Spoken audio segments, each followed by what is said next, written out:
was wondering why it was taking everyone so long to realize. Hello, and welcome to episode 11.5 of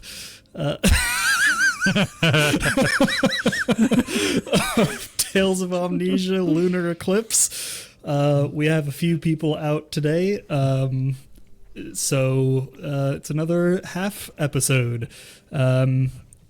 So, last time, you guys got some big reveals about the history of the universe, and also got some fun goodies. I am also getting an echo from someone. Yeah, so who wants to start us off?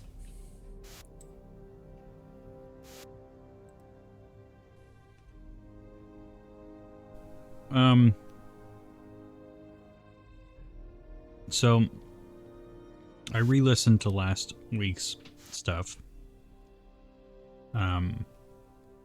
because I was barely cogent for most of it. And almost all of the questions that I came up with as I was listening back to it, I had asked. I did do a little bit of digging into... So during our in-person game, we had looked back at the voice log from the Coalition soldier from the cave. Because obviously we got a lot more information in our in-person session. But I went back to it again with the context of the new information that we got last week. And he said something along the lines of, I have sabotaged the device, and they won't know until they turn it on, and by then it'll be too late. I'm assuming that is the Alsham space laser mining drill thing. The moon.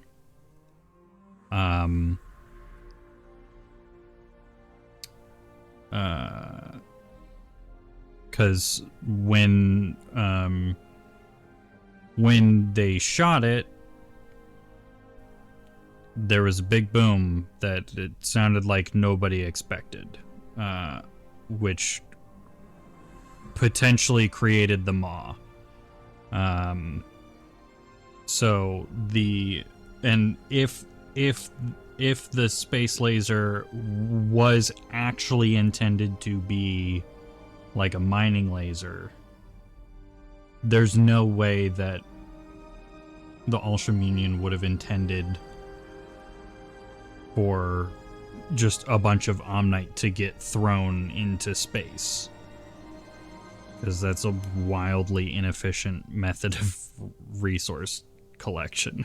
It's just like blowing it up and then all of a sudden it's just, out in space. That's like not the Alsham Union's MO. They've had thousands of years to figure out how to gather resources, and they're pretty good at it. So, if it was actually intended to be a resource collection device, then that makes sense that whatever this Coalition guy did to sabotage it would have caused an explosion rather than resource collection. He also said something about I don't remember exactly what the words were that he used, but it was something like we serve in the dark so someone else can live in the light or something, which when we initially heard that, my thought was, oh, this, he's on the inside of the Omnesian zone, and that's the dark. And what's outside the Omnesian zone is the light, and whatever he was doing inside was, protecting what was happening outside. But that doesn't make sense with the order of events that we were given last week. Because at the point that he recorded that message, the maw didn't exist. So the Omnite cloud didn't exist. So there was no separation between the rest of the system and Amnesia. So I don't know what the dark and the light are in that context. Maybe that's some coalition lore that we just don't know. I don't know. But everything Steven and Caleb said last week was a lie. Or it could have been a lie. So I don't know if there's any way. I believe they said we have each lied about something. Okay. Yes. Lies left each of our mouths. That does not necessarily mean that everything was a lie. Right. I mean, it could. We don't know how much of it is a lie. But even, let's take everything for what, at face value. The dots line up. So it's like, I suppose there's some of the intricacies about the reaction of the people on the planet, already on the planet, and like the god systems and whatever compared with the celestial, infrastructure, if you will. That like, some of that stuff could be different from what they said, and I don't think it would largely impact our interpretation of the events that transpired 1,000 years ago. It obviously would provide a different context, but in terms of the events as they happened, ignoring the perception of them, I feel like there's not much that, like, there are enough dots that line up that any, small handful of things being lies doesn't change the big picture. At least in terms of historical events. So, now, the lies could be about whatever the Moon Clan is intending to do, or, in which case that changes, what we do in the moment. You're not necessarily changes what we do in the moment, but, we've got unreliable information about that one specific facet of how we move forward. But just in terms of understanding the sequence of events, I don't feel like there's really anything where if we like pull out specific parts and say, oh, this, let's assume this piece is not true, the big picture is still the same. If that makes sense.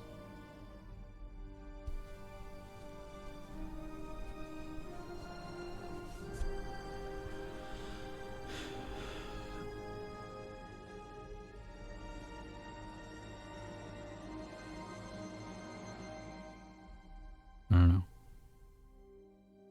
I know the other three of you probably haven't had a chance to listen to last week's session again.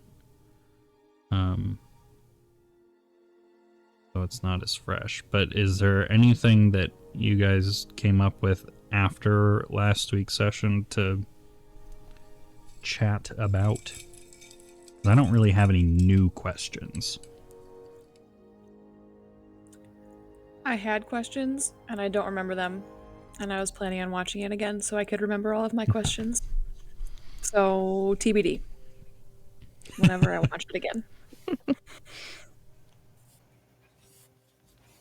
Fortunately, we do have the Mr. Keeper as a comm link away. That you do. True. Oh yeah. That we can use in episode 11.5.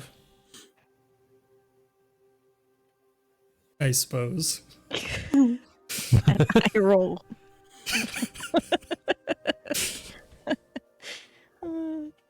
Yeah. Oh, yeah. This is happening while you guys are in the speeder on your way to wherever.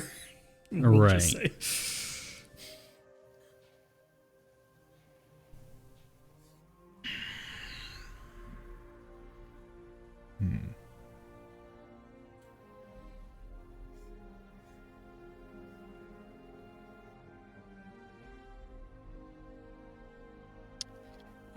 I was thinking about how when we came up on the wall, it looked not very sturdy.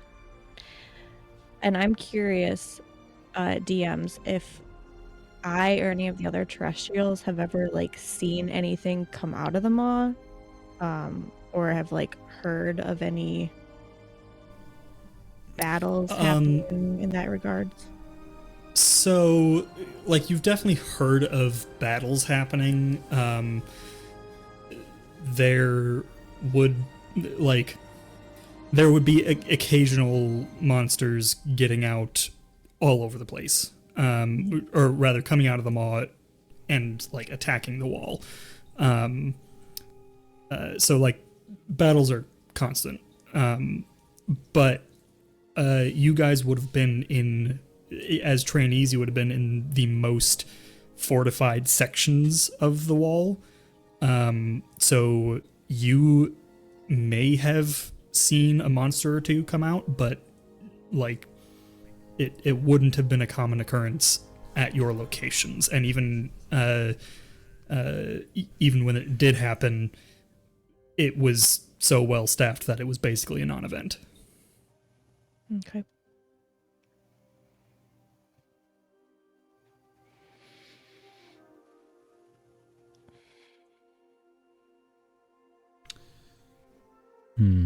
Aaron, if you're trying to talk to us, you're muted. One thing I was thinking of is the king of Atulia's Luxor, right?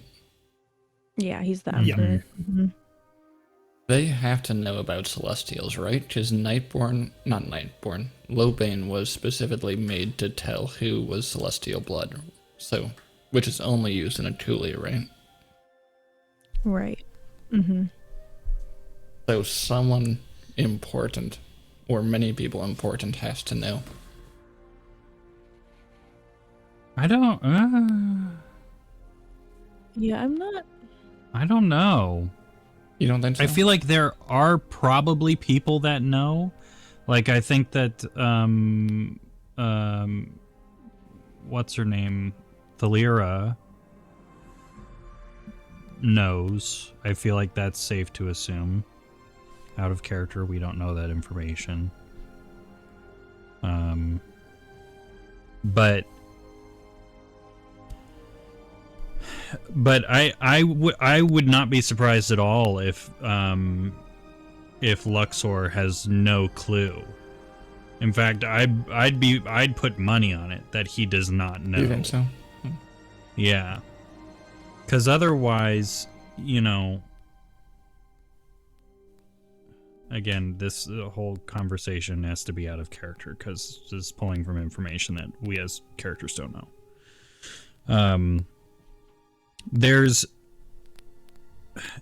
I feel like the conversation between Thalira and Luxor is one of, you know, one side of this conversation is someone who knows about Celestials. And that side is Thalira. And Luxor is just a dude with resources.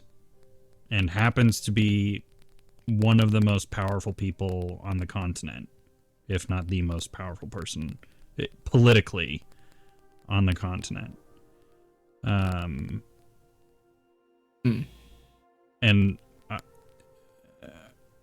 to me that reads as someone with the information is just trying to get access to the resources of the person who doesn't really know what's going on. Mm-hmm. So maybe just lost in generations then, because someone knew what they were doing when they created that. Yeah, drink. and there was also, Caleb and Steven mentioned last week that there was like a concentrated effort made to keep all of this stuff a secret and not make people forget, but effectively make people forget that all of this happened. Because otherwise you'd have, however many hundreds of thousands or millions of people who are on this continent would know about Celestials. Which, Right. Then I guess that gets into exactly what you were saying, that like the people in power probably know, but I don't think they do. I imagine it's limited to just the very small handful of people in the Wardens, and like people like Thalira, and maybe the dragon dude knows something. But I'd be surprised if anyone really has the full picture. Who was your birth parents again, Allura? It would be the Mad Sun Archon and the Moon Empress. So, like, before the people who are in power now.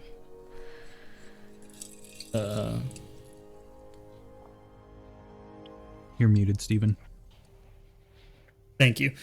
Just to clarify, they would have been your grandparents, I believe. My grandparents. Okay. Yeah. The main sun person and the main moon person? Yes. Were my grandparents. So I guess I don't know specifically who my parents were, correct? Right. Okay. You know that one of them was the or the son or daughter of the Mad Sun Archon and his wife, but you don't know who the other is. Okay. And you don't know which is which.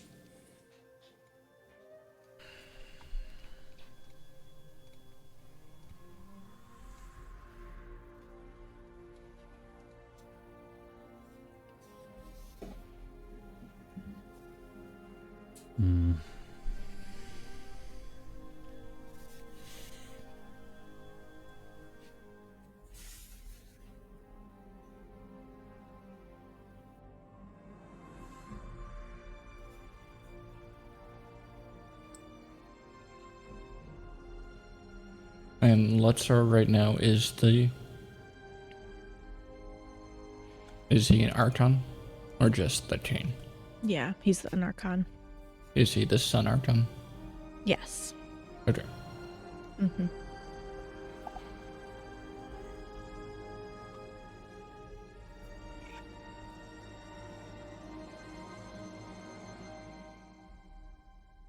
Yeah, so the political structure in Al-Kuli is the Archons are the rulers, and then below them, and they have their own structure within themselves, but the only one that's really relevant right now is the Sun and Moon are the Emperor and Empress, and then below them are the rest of the Highborn, and then below them are the Lowborn.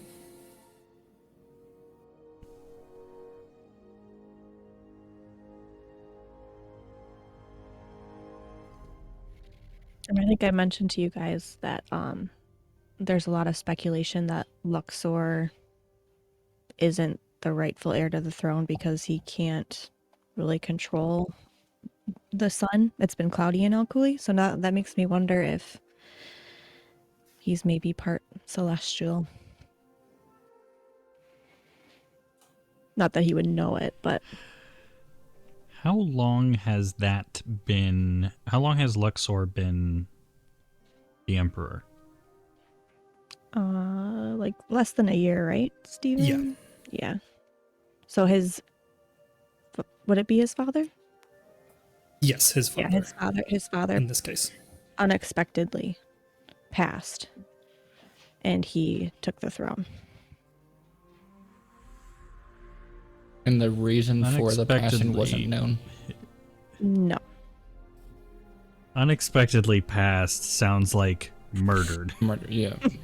Sure does. I mean, it wouldn't be surprising in Al-Kuli, so yeah. No, assassinations never happen in Al-Kuli. Yeah. But I want so on that idea that he isn't legitimate because he can't control the sun. I wonder if it's an outside force interfering rather than he can't control the sun. It's somebody else is standing in the way of him controlling the sun, or is putting the clouds there, like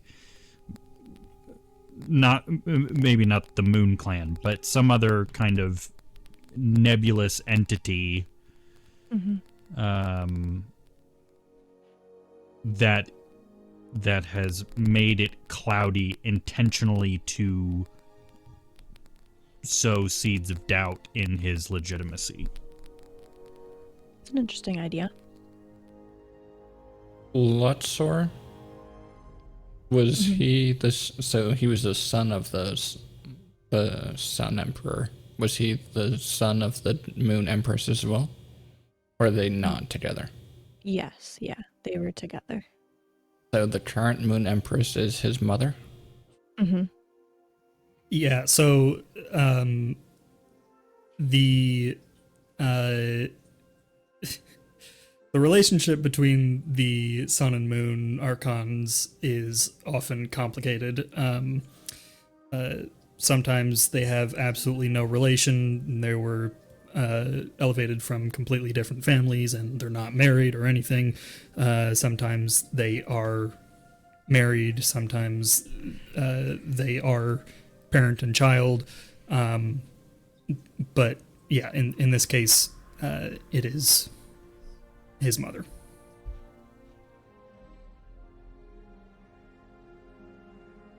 And who is that? The Moon Empress? Empress Celine Al-Kuli, who we saw in the first ritual room on that projection. And that you saw on the iPad at the when we went to the Golden Isles. That was her, or her image being projected. But okay, so of the videos that we saw that were being staged, was it that the image of her was fake? I remember we like saw reflections of lights and cameras and whatever and that kind of stuff, like equipment. But did we? I don't remember. Were we told whether or not the image of the person that was giving the message was real or fake? Oh, I don't know. Was this a question to me, or I was distracted? Yeah. Apologies. Could you repeat? So I remember speaking of the staged transmissions. I remember we saw like reflections of equipment, like lights and whatever. But I don't remember, were we able to tell if the image of the person was a fake?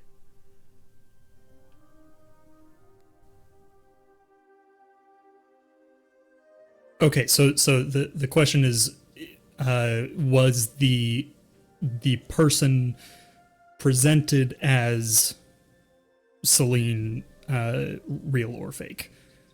Correct. Like, okay. I don't believe you got information regarding that. That's what I thought. Okay.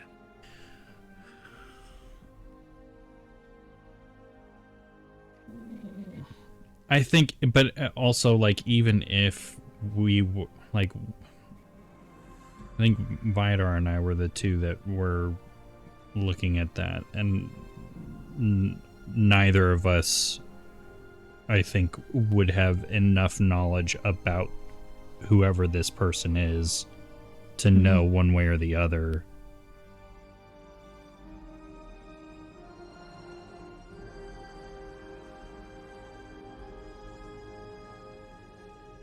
But okay, so Celine, are all of the transmissions that we have seen, has she been the message deliverer, like the one in the cave, aside from the other, like, spooky boy? Or has it always been her? I feel like Thalira was Thalira one of the.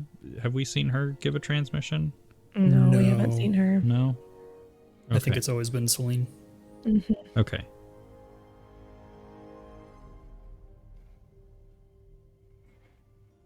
Or has it? Da da da. So maybe Lutzor might not know, but then Celine would know. If Celine is even real. Yeah. I don't know. I don't know if she the fact that the videos have been faked is okay. So what's the power dynamic? Is it just that the Sun Archon is number 1 and the Moon Archon is number 2? I feel like yes.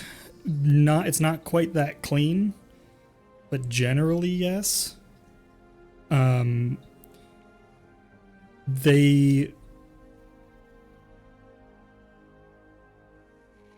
So, like, when it gets down to brass tacks, like, is this person or this person, like, if they give two different orders, which is going to be followed, in most cases, it's going to be the Sun Archon. Sure. So I guess my line of thinking with that, whether or not Celine knows, I would think she doesn't know, because if she did know, chances are Thalira would know that she knows. Like, I imagine it's a very short list of people that know the information, and all of the people that know the information know who else knows the information. And if Celine did know the information, why would it not have been a joint effort between Thalira and Celine to talk to Luxor?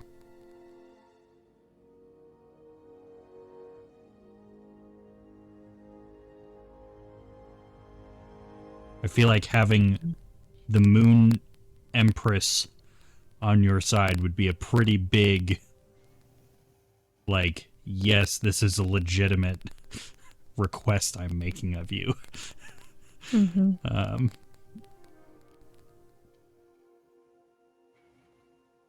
mean, Luxor doesn't know that Celine, or not Celine, Thalira could be a descendant or an heir to the throne, right? Or is she not an heir at all? Being Well, a grandchild. If I'm an heir, then I would think that she's an heir. Right. Yeah. Would they want to keep that hidden? Probably. Well, Yeah. well also, I mean, Thalira may not know herself. If she knows Alora's her sister, I have a hard time imagining she doesn't know.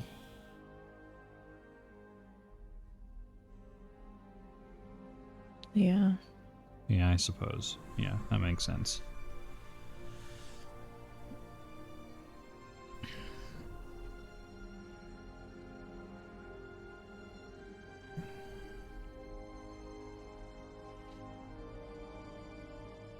Oh, and I'm reading on the wiki right now, and it is known Thalia is a descendant of the fallen moon archon. So I would assume that you would know that information if I know that information.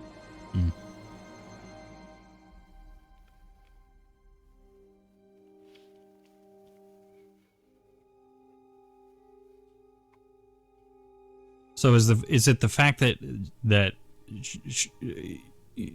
you guys are descended from the fallen moon archon that is the basis for why the two of you are not the legitimate heirs?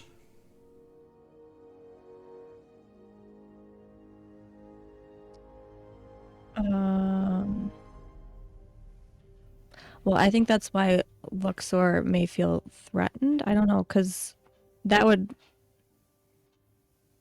make us closer to the throne than they are, correct? Do I know how Celine and her husband like came into power? Did they just take the thrones after all that happened, or what? They were chosen to take the throne by the rest of the archons.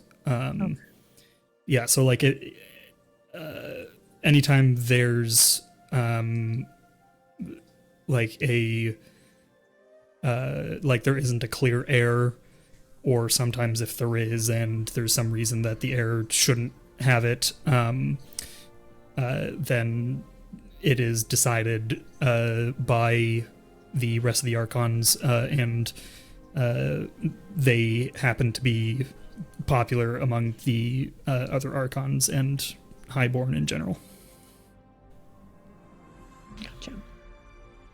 Is the word fallen in the phrase fallen moon archon, is that saying that the moon archon was killed, or they lost their status, or what does fallen mean in that context? She was killed. Yeah. Okay. By the Sun Archon. Okay. Mm-hmm. So Sun Archon killed Moon Archon, and then Moon Archon killed, or we don't know who killed the Luxor's dad. Yeah, Luxor's dad. I have no idea who killed him. Or if he was killed. Or if he was killed. He was If I had to guess, probably he was killed. probably killed, yes. Wait, one more question. Sorry, the Sun Archon who killed the Moon Archon, that was Luxor's dad who was then killed, or was a new one appointed once they learned? So that's someone different. So the Sun Archon who killed the Moon Archon, these were like the Archons before Luxor's dad and Celine. This was the Mad Sun Archon who, I think I told you guys maybe, but he started getting like really erratic in his rulings, and started doing like mass executions and stuff like that. And his wife spoke up about it, and he killed her. Yeah, and then things started getting out of hand, and I think the Archons kind of took control, if I remember right. Is that right, Steven? Yeah, pretty much. Okay. And took him down. Got it. So actually, Oh, wait. sorry, keep talking. So you're... Hey, I'm just trying to make sense of the family tree here. So your grandpa killed your grandma. Yes. Okay, cool. Sounds like a real great guy. Yeah. He's pretty awesome. He is literally called the Mad Sun Archon. I mean, yeah.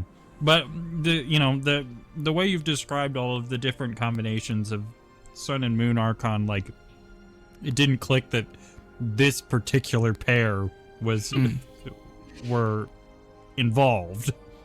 Yes.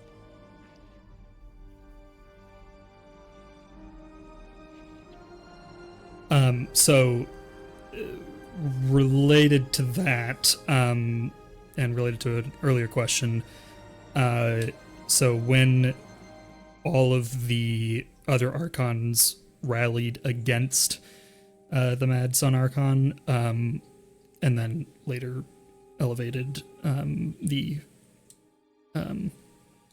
Celine and her husband, whose name I'm blanking on.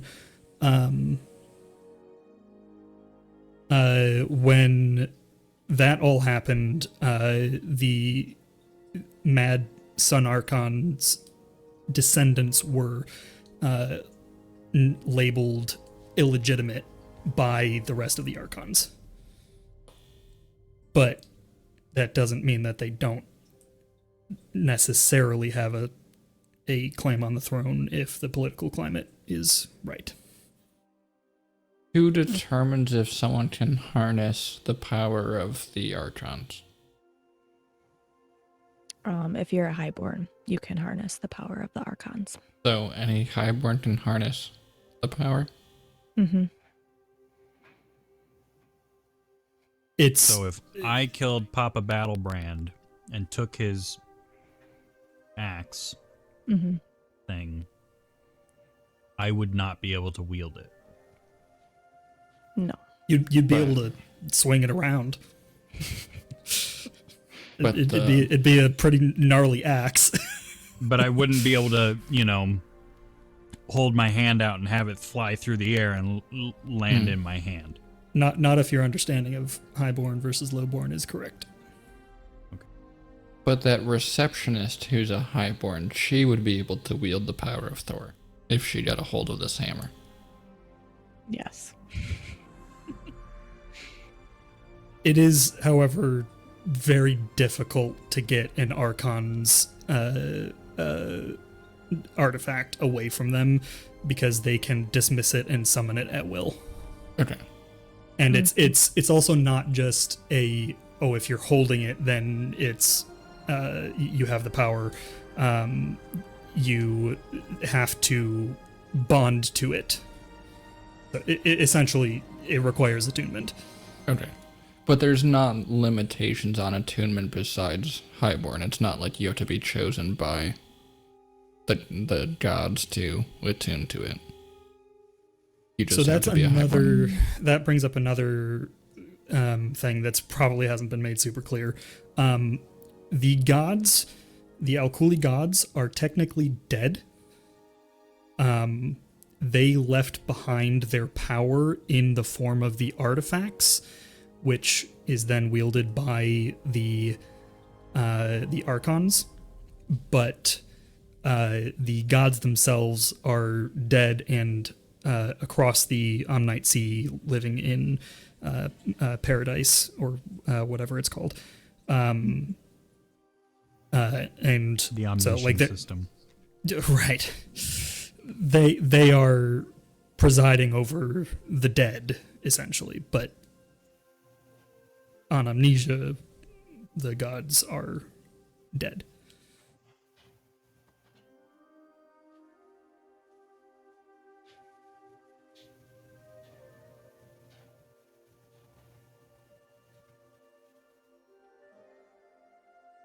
So, Lutzer's dead and Mom highborns because they're Archons, but Lutzer not a highborn because he can't harness the power. Possibly. No one really knows that for sure. It's just like gossip.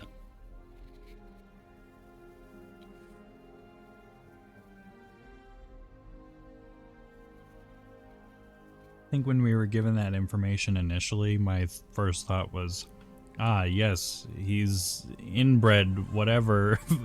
But then with the information that we were given last week, it's like, well, they're all inbred. That's by definition. Oh, that's how monarchies do. So that doesn't change anything. Like, yeah, of course he is. Yeah. That's not nearly the revelation I thought. It's possible he's not inbred, he's outbred. Thank you. Yeah. For that, Well, Caleb. right.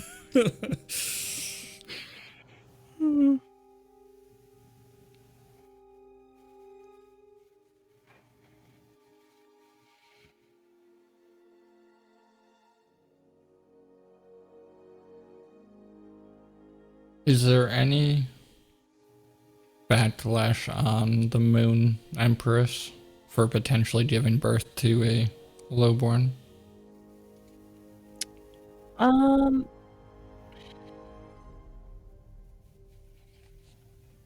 mean, people really like her. They really like her. She's like a really calm, wise leader. Hmm. I mean, there's just rumors, but I don't think anyone's like attacked her or anything, at least that I know of.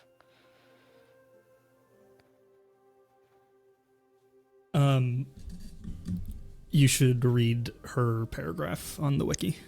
Okay.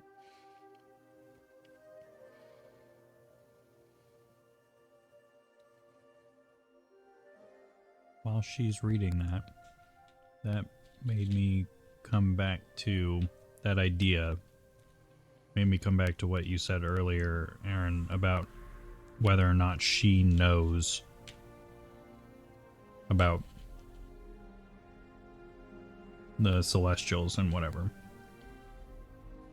Because if she is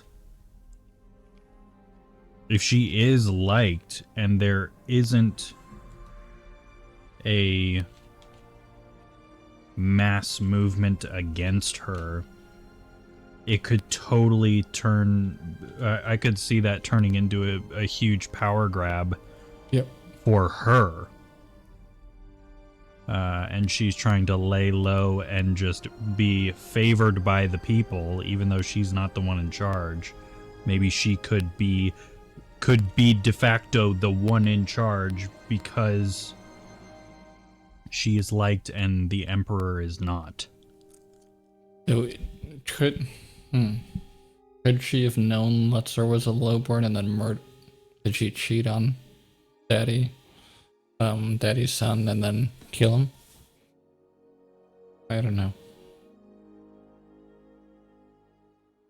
It says, rumors have arisen casting doubt on his Luxor's legitimacy and therefore doubt on her faithfulness.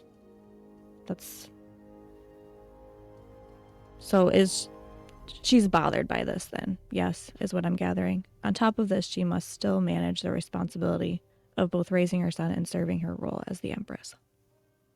So, clearly her son, clearly not his son.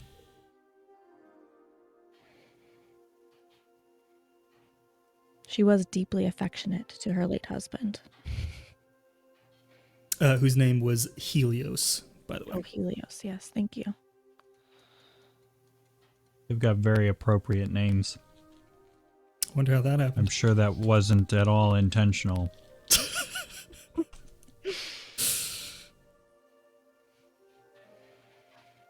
It was.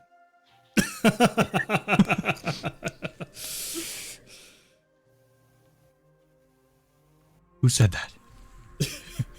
Charlie Day, was that you?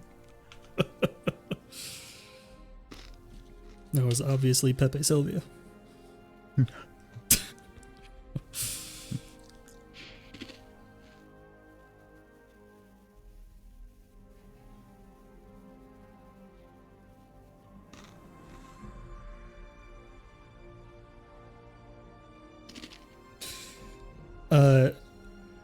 So I suppose for the terrestrials, how do you feel about the new information regarding your religions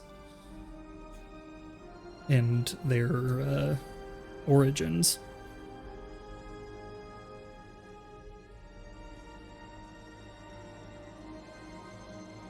Can you refresh my memory, please? Yeah, I'll pull up the actual notes so I have in front of me. But for the Alkuli Empire, essentially, Amnesia, the god, did not fall in love with his first creation. He fell in love with a celestial, one of the first researchers to land on the planet. Mm-hmm. and he ended up siding with the Celestials in the war against the planet. Right. Make sure I didn't miss anything. Which I don't. Amnesia is the planet, isn't he? Yep. So the planet sided with the aliens against the planet? More accurately, against the people of the planet. But yes. He also created all the people on the planet. Sounds So- like a lie to me. And that's why he's no longer a god. That's why he was cast out. Right. I'm just kidding. Well, yes. Kind of. For different Yes. reasons, but yes. Well, with this information, that is why he was cast out, because he Right. sided with the Celestials. Mm-hmm.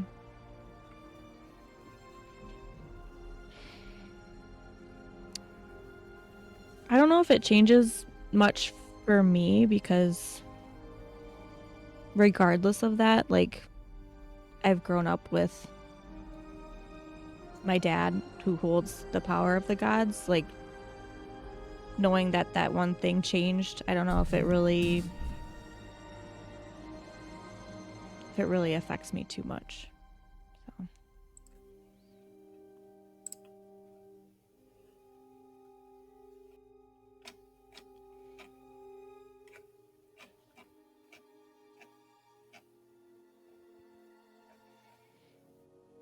Mm.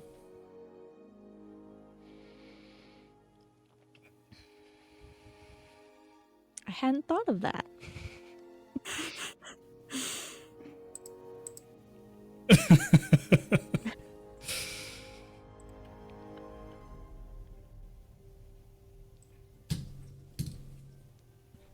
So the implication there is that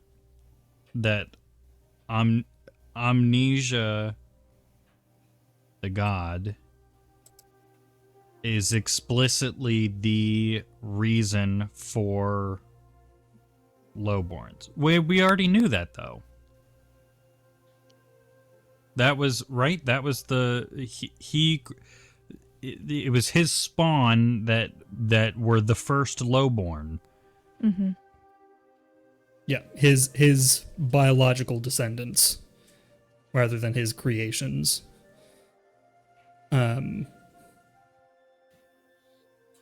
So the difference I feel now like is it's just the other half of the equation is celestials. right.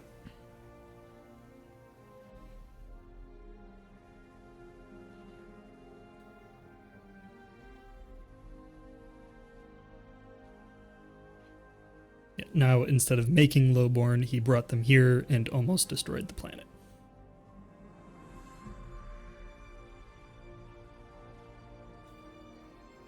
Whoopsies.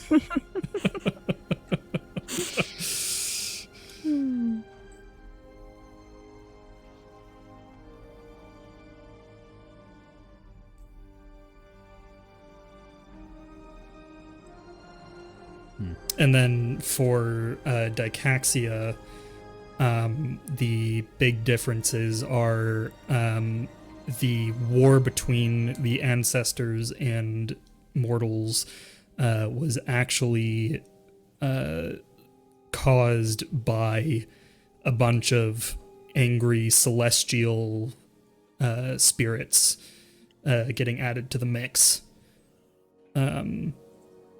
And then Dicax, the prophet, was modeled after the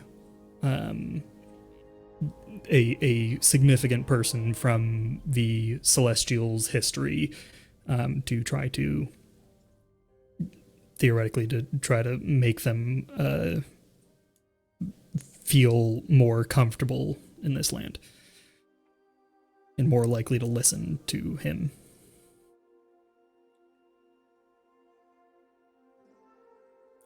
So Dikax for Vidar existed 4,000 years ago, right? Like I believe it was thousands, I about. don't know. I think Space Nerds loved Bald Man. Yes, I believe it was about 4,500. Okay.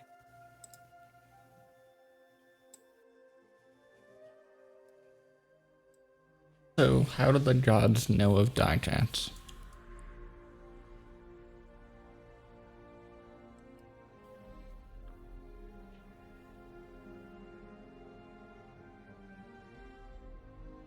Are you asking me? I don't think Stephen would answer. So No, it's more of just Sorry, what was the question? how did the four Ditatsian gods know of Dikats? Like, I feel like this whole situation is like, which came first, the chicken or the egg? Did our gods exist and that's how your computers got named, or did your computers exist and that's how we are understanding our gods? Yes. according to the timeline you were just given, the arbiters existed for thousands of years before this planet was discovered by the Celestials. But So the Arbiters are not unique to the Dejin Collective in the Omnesian system. We No, host so- our own server of the Arbiters. Gotcha. but the code running on the local servers is the same code running on everything else in the rest of the universe or galaxy. I think that I still think that each of I'm sure I said something similar to this in our first tinfoil hat episode. The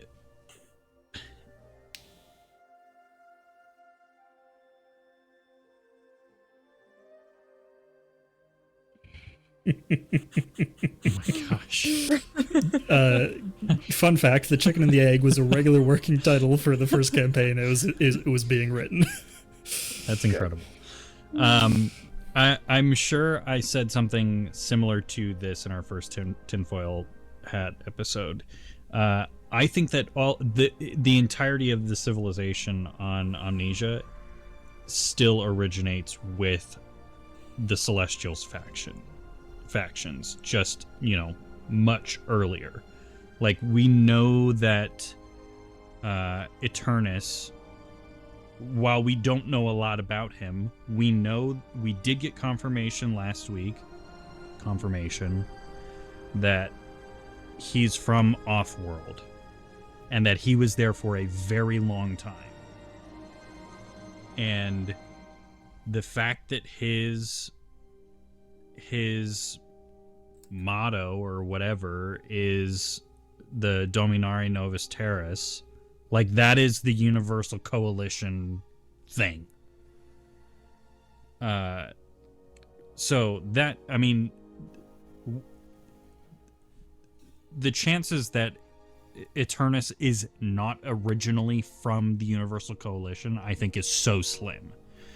Which then, if you extrapolate that piece of information, it's like, okay, well, the other infrastructure similarities between all of our factions, between the Celestials and the Terrestrials, are so similar that in my mind, there is a extremely high chance that they do all actually originate from the Celestial factions, and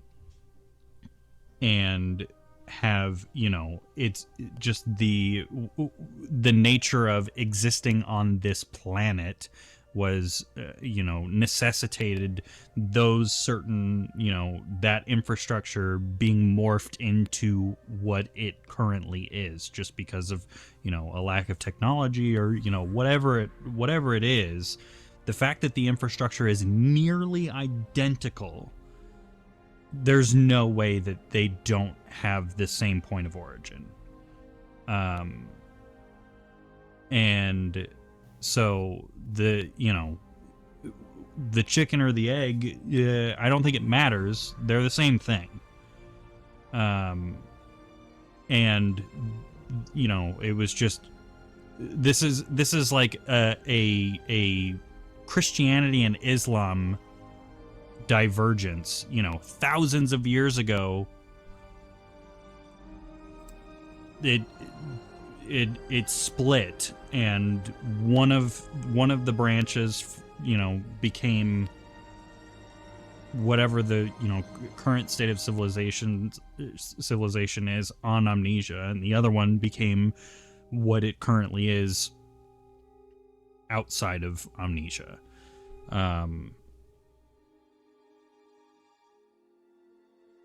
Yeah, but how does the flower work? Back at home, I can't eat a flower and then get a wish from a server. So there has to be a god behind it, right? And just that I know of, yeah.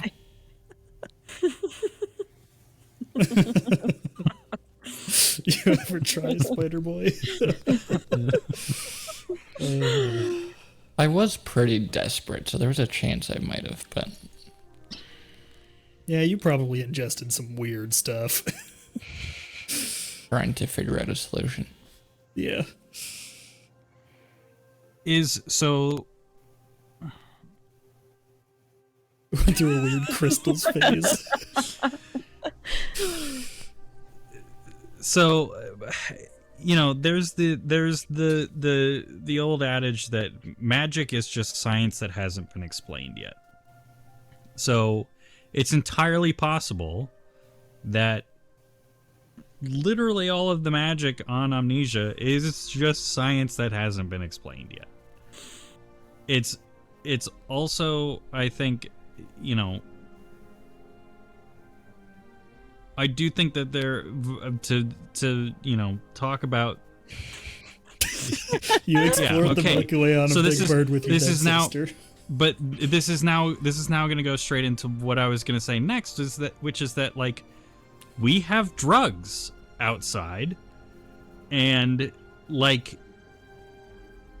it's entirely possible that like I was just having a wild DMT trip, and yeah, well, science. Drugs that make you immune to fire.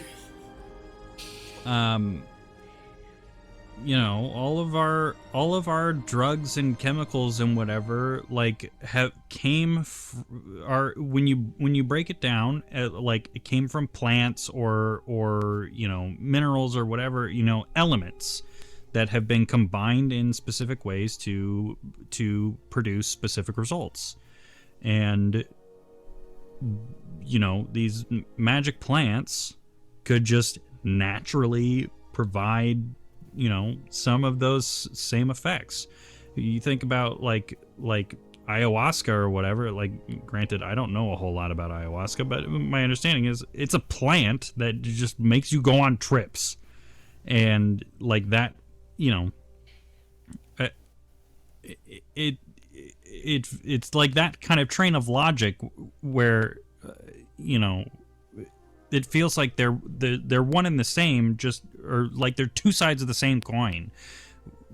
Our civilization has just taken the synthetic approach, and what they've got to what they've evolved into here is the more natural approach, which is going back to the origin of the structure of civilization. It's the same two sides of the coin.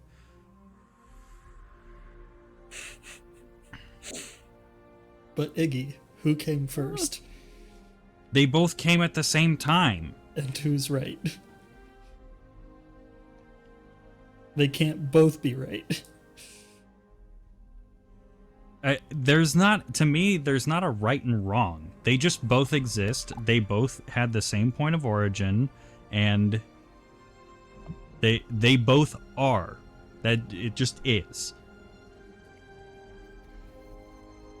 There's no one civilization has it right and the other one doesn't.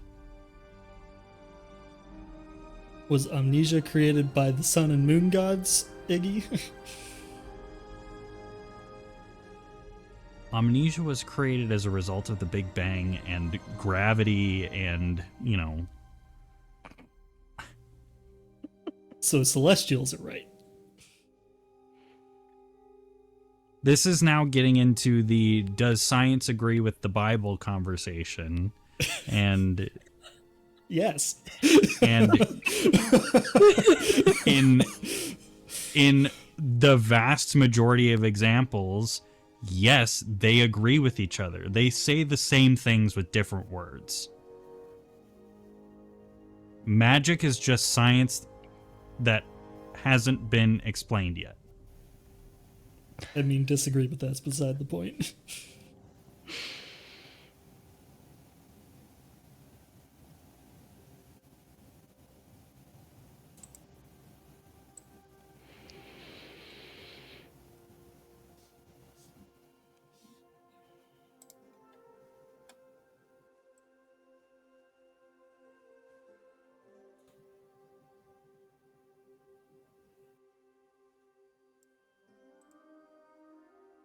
Okay, so you know how if a spirit embodies an animal and the animal dies, the spirit is essentially gone forever. Yep. How do we know that it's actually gone forever? That's what your religion tells you. Okay.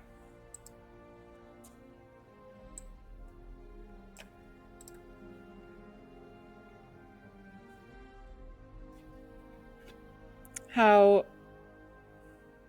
Yes. So if a spirit possesses an animal and then the animal dies, we assume that then the spirit is dead. But how do we know that?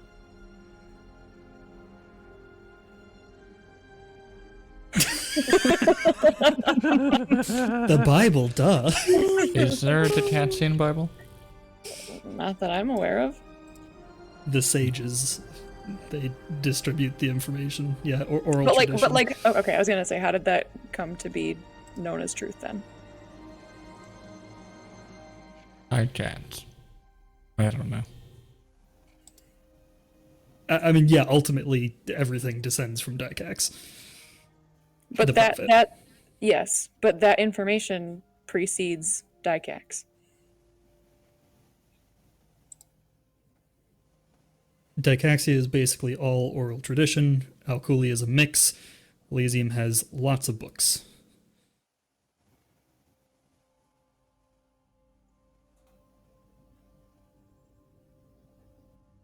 The books got dumped in the ocean for the most part. So, spirits existed before Dictats, but did the understanding of the spirits exist before Dictats? Yes. That's a confident yes? According to my early history. So, the four gods created everything, created all the earth and the plants and the people and the things. And eventually there was a divide in people who had a lot of resources and people who didn't have a lot of resources, and they went to war. And then 100 years later, or no, that was 100 years. So then there's this war, and then it says, as people died, their souls left their body and were free to roam the lands. So at that point, like the ethereal and the physical realm, you could, DMs correct me if I'm wrong, but you could see all the dead people. Yeah. Pre-Dikax, you could see spirits. I missed the second half of that. They weren't in their own realm. Right. Which then apparently then there was a war between all the dead people and the not dead people. And then the dead people realized they couldn't do anything to the not dead people, so they learned how to possess animals, which could then kill the alive people.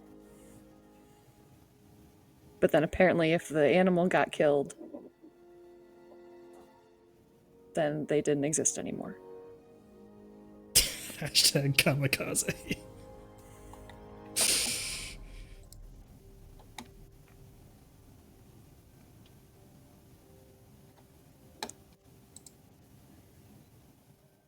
Right. Dykex ended the war, split the realms in two, told them how to glue them back together, and basically be friends.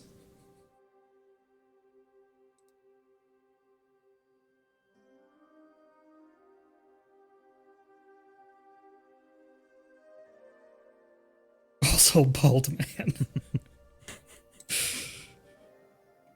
Bald Brotherhood represent. Oh. I have a very different topic question. So, Aaron, if you're still on the same topic, you go ahead.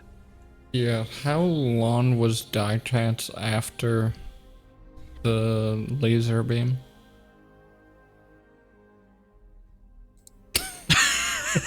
Huh? 6'3". How long was Dykex after your pre... He was in the laser beam. Oh, he was in the laser beam. Yes. So apparently the comet was made entirely out of Omnite, and inside the Omnite was Dykex. Or in the new information you were just given, the laser beam came down and he came out of the hole. Got it.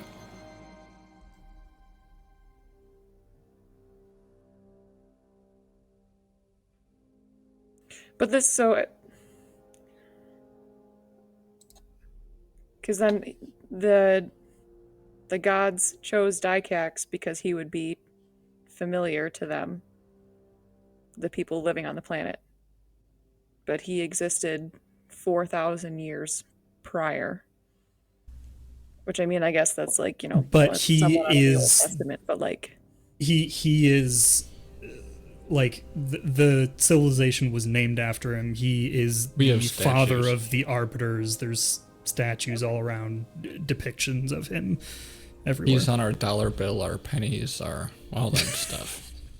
so he's revered in, like, I mean, I guess that makes sense, but like, wasn't he also excommunicated and killed? He was executed for the crime of creating the first arbiter, but shortly thereafter,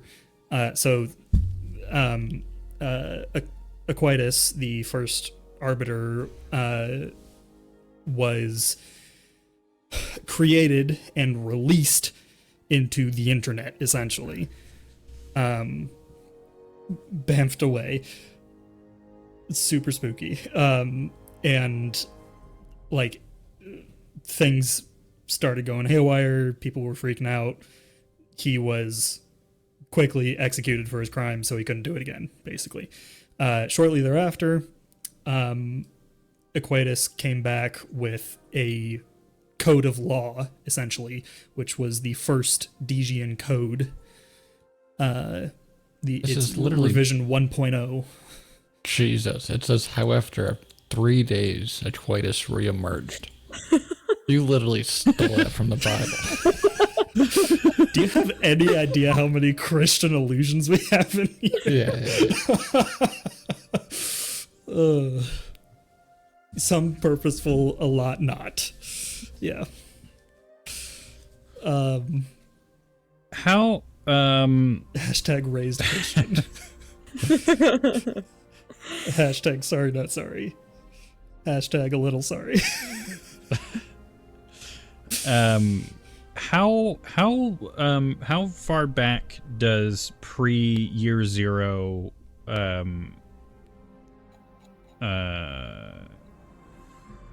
Dicaxia history go? 983. Oh, Resundering. so not even 1,000 years. Right. But even so, like a 1,000 years is still what, 2,500 years after Dicax was dead. Right. Something like Dicax that? was killed 7,800.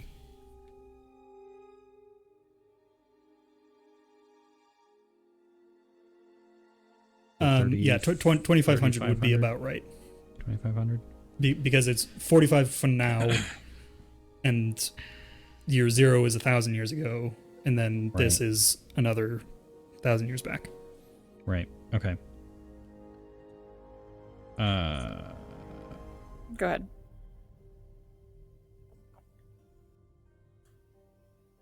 How, Alora, how far back does Alkuli history look pre-year 0?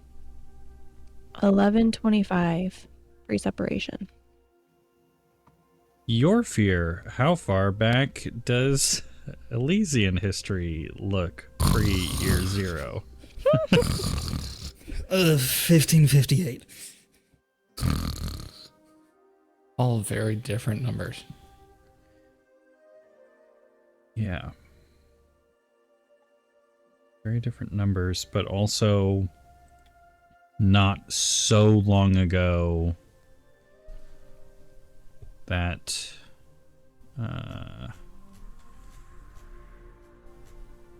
that feels like it wouldn't work with the timeline of events outside of Amnesia.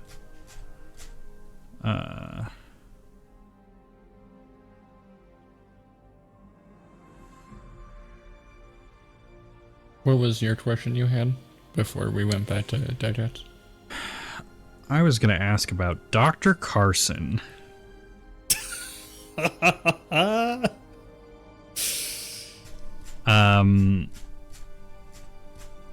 Is Dr. Carson something that the Keeper would know anything about? I assume Dr. Carson has to be thousands and thousands of years ago. Yes. There's no timeline related to him, but just based on the fact that, you know, these races that he created have evolved in such a way that they have been assimilated into humanity. It has to be a long time. As Caleb just said, I believe he was shortly after the exodus from Earth. So when Earth began discovering other species, this guy was also off creating his own. So,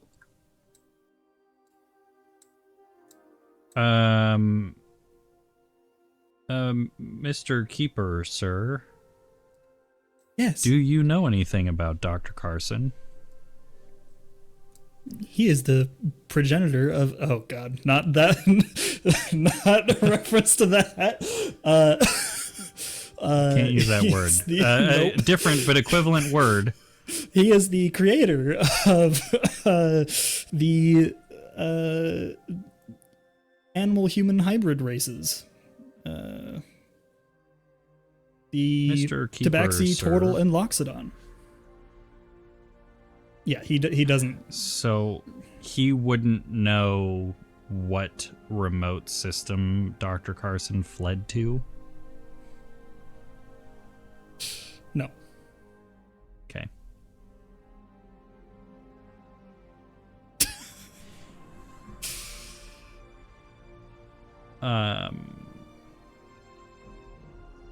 It's not a dead end though. Because he literally created Tabaxi. So unless, the tabaxi of amnesia somehow evolved naturally, or someone else was doing equivalent work to Dr. Carson and just happened to end up on amnesia, Ember's entire race of people originates from Dr. Carson's lab.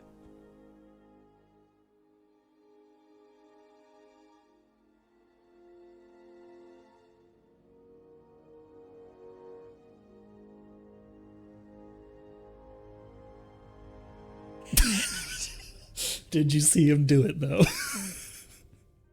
Have I heard of Dr. Carson? I don't see it in my notes. He's in the generic Omnesian system page under the species. In all the races. Yep.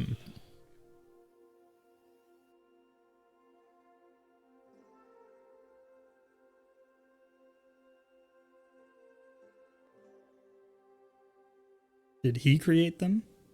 I mean... Or find them and claim he did? Yeah, okay, fair enough.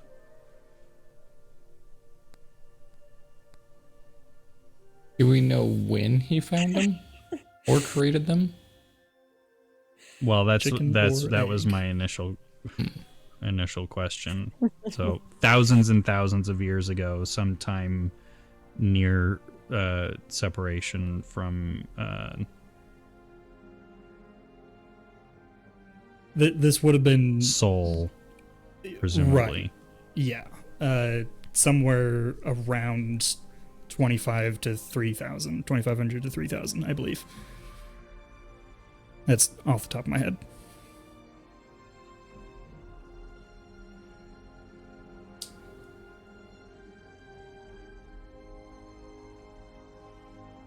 Which is just another feather in the cap of the civilizations that exist on this planet came from the same place our civilizations do. But then how do they distinguish between lowborn and highborn?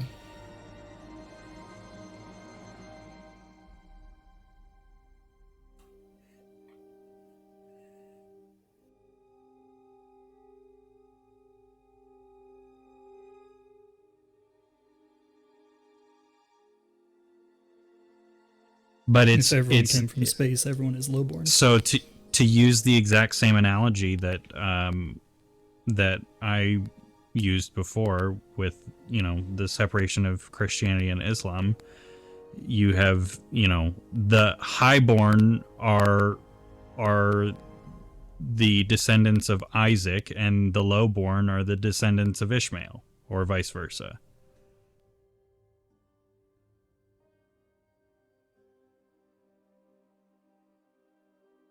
Someone paid attention in Sunday school.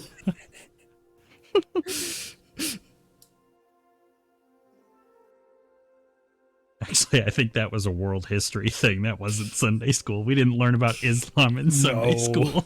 No.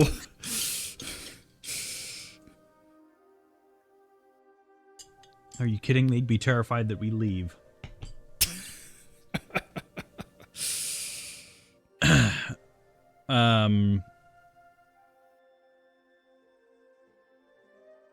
So what's the blood difference between highs and lows?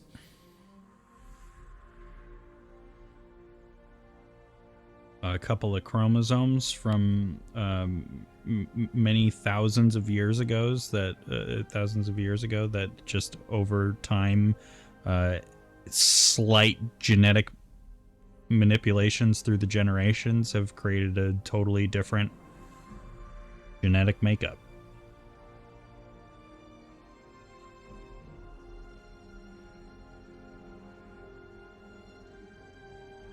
Maybe.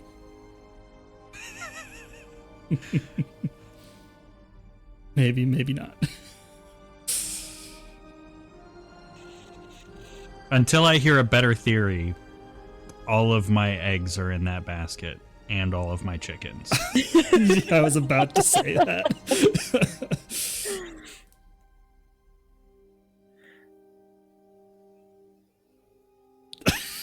Until Yeah, I hear about exactly. your theory, I'll assume my worldview is correct. Yeah. I'm willing to be proven wrong. I invite someone to come prove me wrong. I don't think we can prove anything for.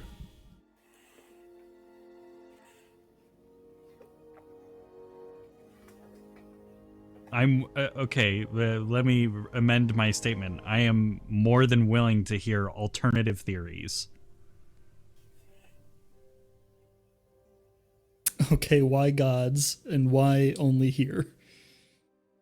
Because they didn't have access to the resources they needed to reliably sustain the technology needed to, preserve the physical infrastructure of the societies from whence they came, and made equivalent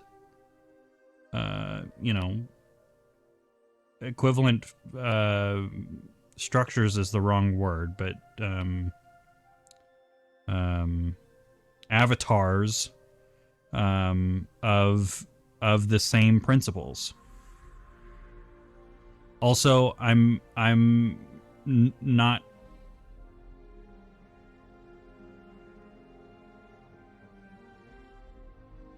Explain the artifacts from Mount Cooley. And the wish Yeah, flowers. explain that. Come on. Well, the wish flowers are just drugs. No. You are got drugged. You get But yeah. if the wish Yeah, is the an wish actual flowers. wish, If I go take a bunch of heroin, I don't get a wish and just get whatever I want. yeah, exactly. I mean, you could take something, like get an adrenaline injection, and all of a sudden you can now do things that you physically could not do before. So Sure, but I don't get a wish.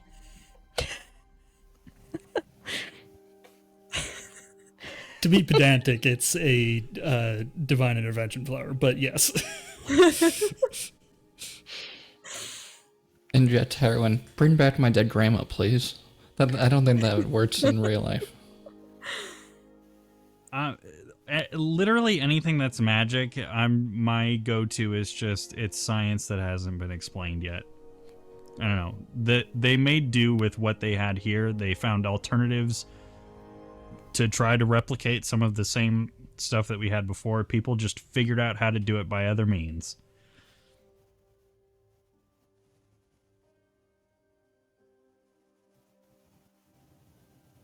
And they abandoned the I don't know if technology. I don't think it was they abandoned the technology. It was probably a scenario of they ran out of resources to sustain the technology, or the technology over the many thousands of years deteriorated in such a way that it was just not sustainable, and they had to make do with the resources they had on the planet. I don't know if I would agree with that. If they had raw Omnite, they should have surpassed us in technology. But we're talking about thousands and thousands of years ago. Like, think about the technological leaps that happen. Like, technology moves so fast. If they are thousands of years behind us in technological advancements. Are they behind, though? Because we started at the same time, so they should... Yeah, absolutely. I 100% believe that Amnesia was colonized longer than 1,000 years ago. Eternus was killed 1,000 years ago. Eternus had been on the planet for 1,500 years or whatever before that. 1558. And he was definitely from the Universal Coalition. So there is evidence of at least one specific person from our civilization, from the Celestial Universal Coalition, arriving to Amnesia 2,500 years ago.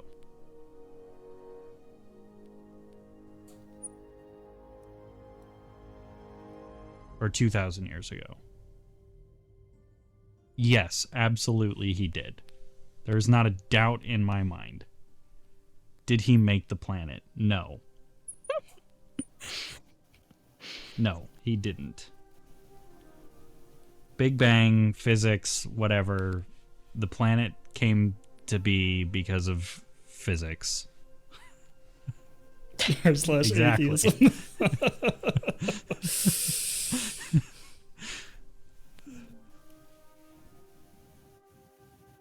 And as a conqueror of new lands, he just took credit for it.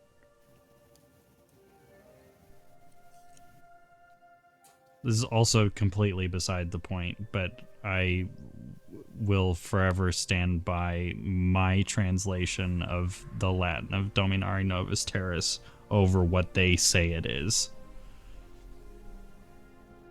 It's not Lords of New Lands, it's to conquer new lands. I will say, we're just not great at conjugating Latin. However, that does not mean that it didn't become lore after our mistake.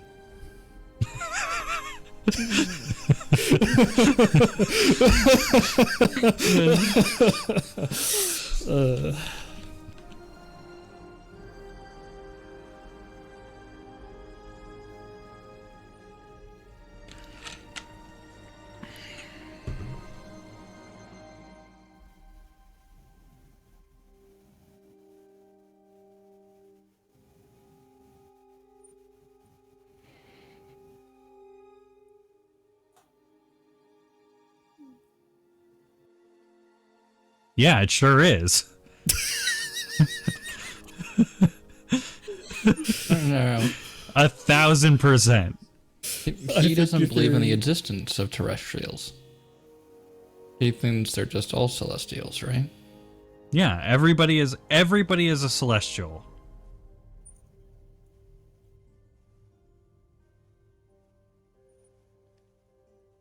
There are too many similarities and a point of origin earlier than the histories of the terrestrials allow, that it has to spawn from celestial civilization.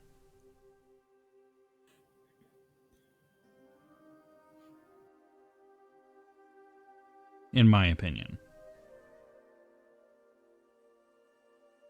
A Yep. game theory. And again, I am very willing to entertain other ideas. That's one theory. That Does is anyone my have theory. any others? Spitball. No wrong answers. I mean, technically there are wrong answers, but Is Grant's run?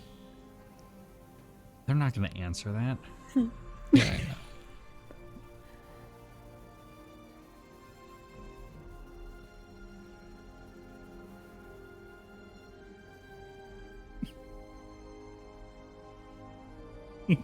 if we answer, it'd have to be a pass-fail, 100% or nothing. Which then, by definition, I fail, because there's no way that I get 100% of the details right. I do agree, Caleb. Yeah, you failed.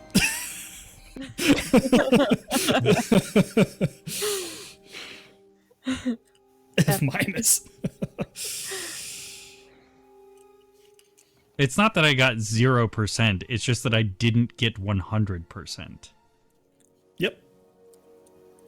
I mean, given the fact that they have already mentioned we're not going to know everything for another 10 years, I wouldn't be shocked if there's a third something, like there's a whole other universe out there Yeah, that probably. we have no idea even exists right now We're in a that snow would globe. explain all of the things. We're trying to figure it out with half of the puzzle pieces, and there's Huh. still a whole other half of a puzzle out there that would explain a lot of things that we just don't have access to and won't have access to. Yeah, I feel like That's my theory. I haven't obviously have not looked at all of the articles that are on the website intentionally.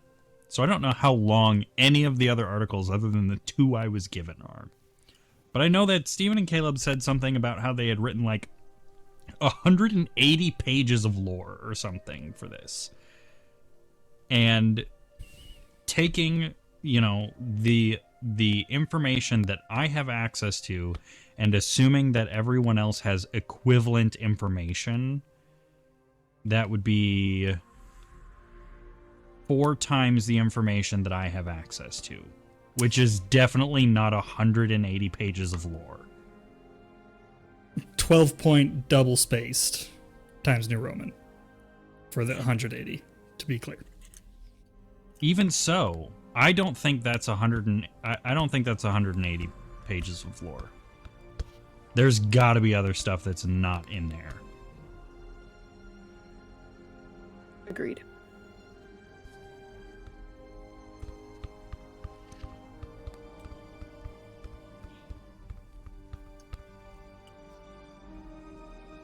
So, yeah, you're I'm probably just gonna right, tell Steph. you the number if it is 180, that number was specifically the lore that players would have access to. So if that number is wrong, it's because we measured it wrong. Okay. That doesn't mean there isn't other lore, but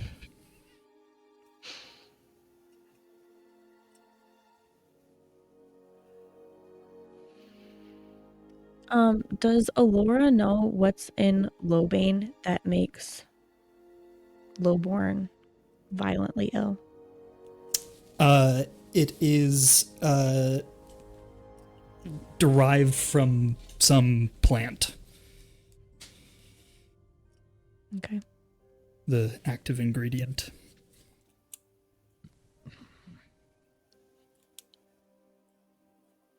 Not really.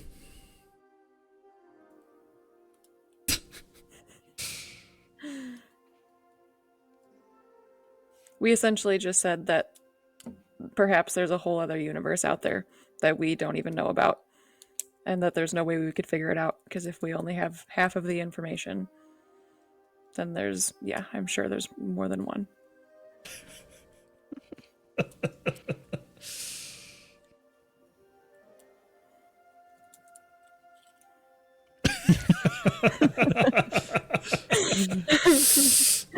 Oh, jeez. Hello, kid. Just headbutted me.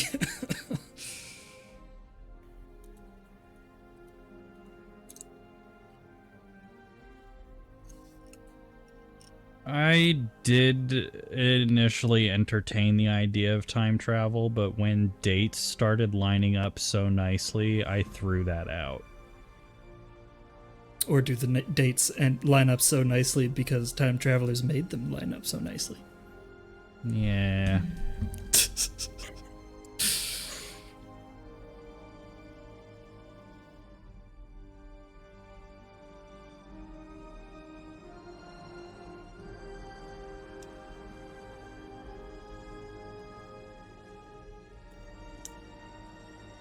Omnesians actually colonized Earth 10,000 years ago.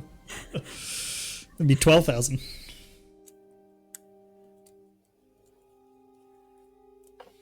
It'd be a lot longer than 12,000. Well, at least 12,000 12,000 would put it at 0. Year 0. Yeah.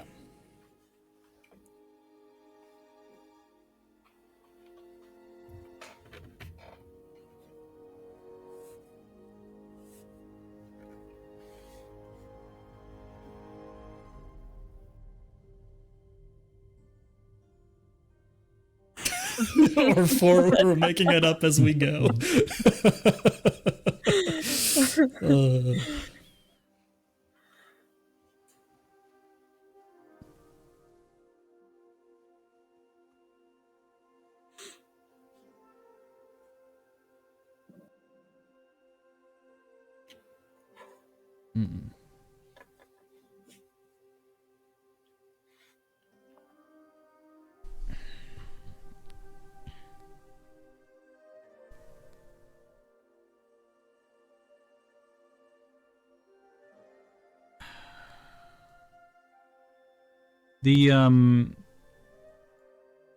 The other worlds,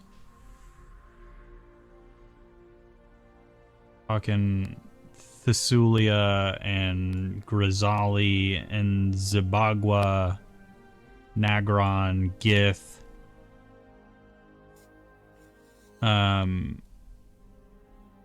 How?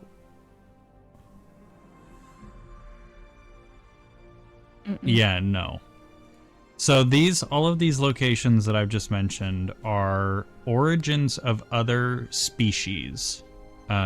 So elves and tieflings originate from Thessulia, goblins, gnomes, and halflings originate from Grizzali, bugbears, Goliaths, and orcs originate from Zibagwa, dwarves originate from Nagron, Githyanki and Githzerai originate from Gith, and then Tabaxi, Tortle, and Loxodon originate from Dr. Carson's lab. So I'm wondering, like, where do those places fit into the timeline of humanity? Generally, it would have been early on in humanity's expansion into the galaxy. So sort of same timeline as we were giving you for Dr. Carson, 25 to 3,000. Okay. Ish. Yeah, give or take. Yeah, sure.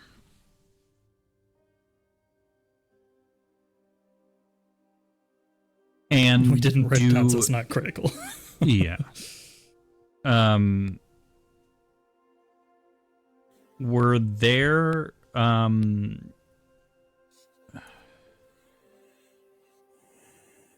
I realize there may not be an answer to this question, but were there civilizations like instrumental in the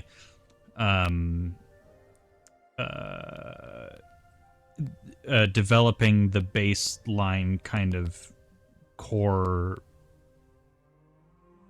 infrastructure of the factions as we know them, or are the factions like purely a human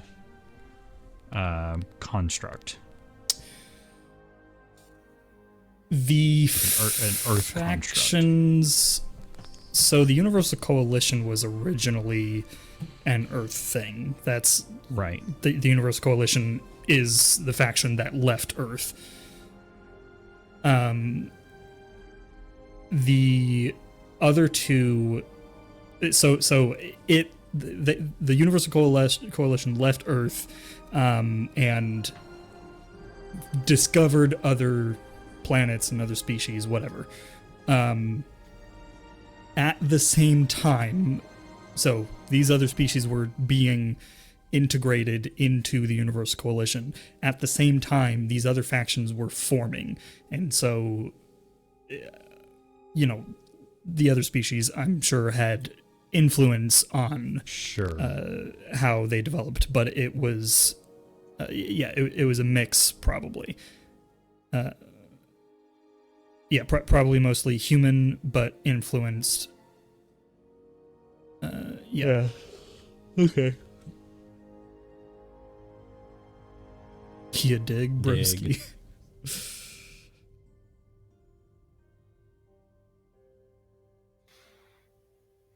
So I'm just thinking about, like,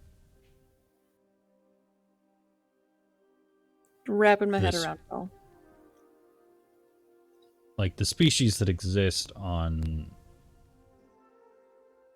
Amnesia are not, you know, it's not a comprehensive, like, we have races in our civilization that don't exist here.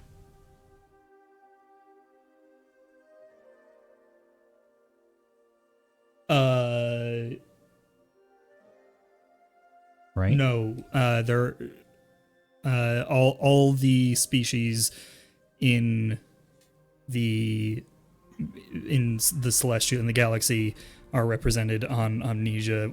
We haven't been very good about dropping them all in, but Okay. yeah, they have all been represented here. The exception is Dragonborn seem to be unique to Amnesia. Oh, sure. Okay. For some reason, I thought that gift didn't exist here. I'm sorry, Scaly Boys, yes. No, Gith do exist. Actually, your driver out of the out of Dawncrest was a Gith. Vidar, what you thinking? I don't know. Whatever I'm thinking is going to be wrong anyway. But there may be pieces of it that are right. This is pass-fail. Gun to your head. I would like them to both be partly right. I don't know. I think there is a difference between lowborn and highborn. I think maybe a god created the lowborn or the highborn, and we're lowborn. Where do the gods come from? I don't know. Where does Jesus come from? And who knows? I mean, we have an answer for that one, but... Okay, sorry. Where does Father God come from? It doesn't... It's always existed. I don't know. Sorry, I'm about to go to bed. I'm tired. Ember, gun to your head. Guess. I still think that we don't have enough information to actually guess anything. There's still so much that's out there. It is a guess. My guess is there's more information out there.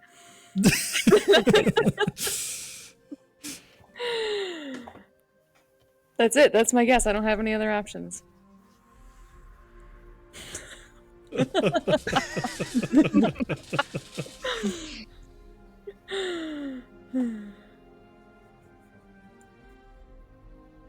Scientists aren't like, hey, we don't know everything, so no guessing. They guess, and sometimes it works. But see, this is exactly the difference between Iggy and Ember and Alora. Iggy is literally a scientist. R/ atheism.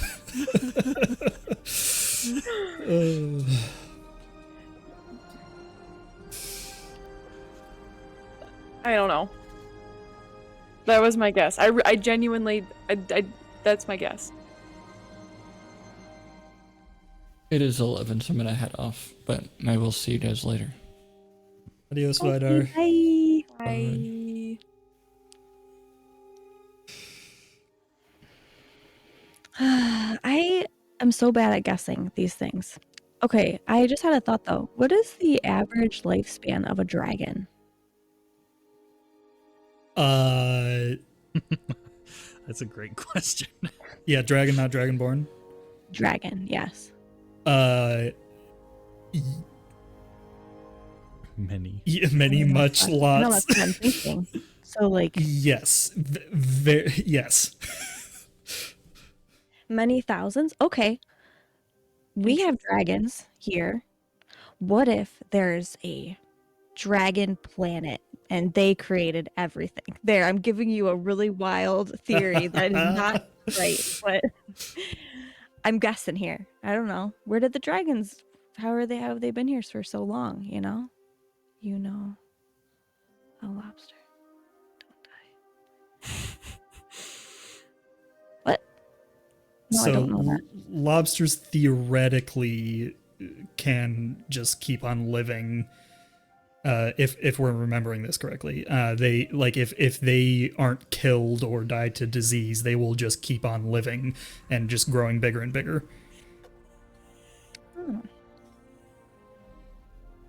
Same with dragons. With the drakes, yes. Drake. So, amnesia could be the native species of amnesia could be dragons, Could be. Okay. and you everyone else are try. just invaders. My wild theory and made it sound a little more sane. Yes, that makes more sense.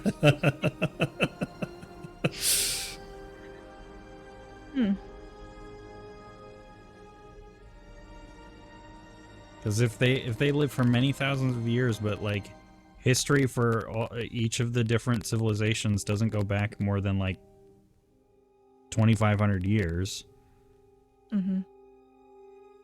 then how on earth could that number make sense?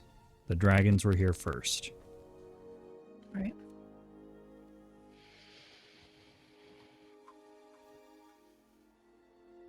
Hashtag stolen land. Yep.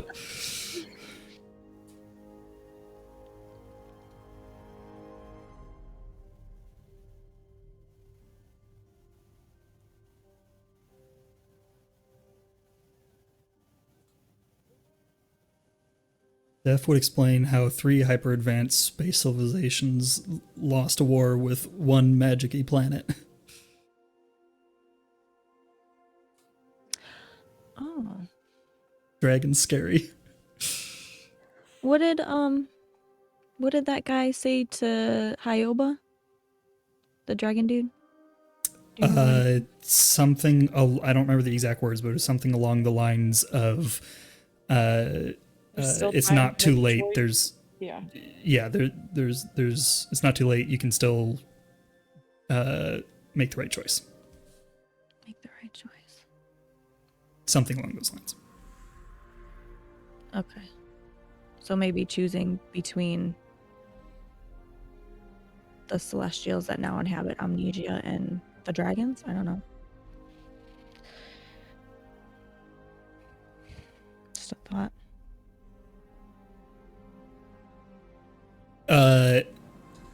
I found it, Caleb. It's not too late for you, little one. Choose wisely.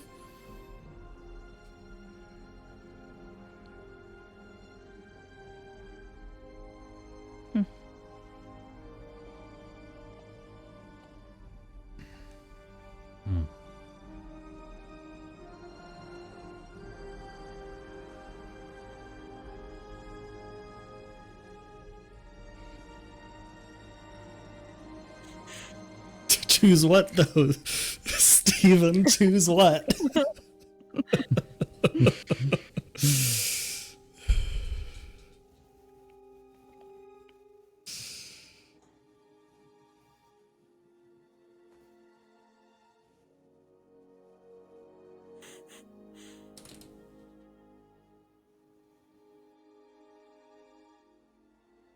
What do we remember about the fate of Ember's clan and the dragons? That's what I was trying to think about. Literally nothing.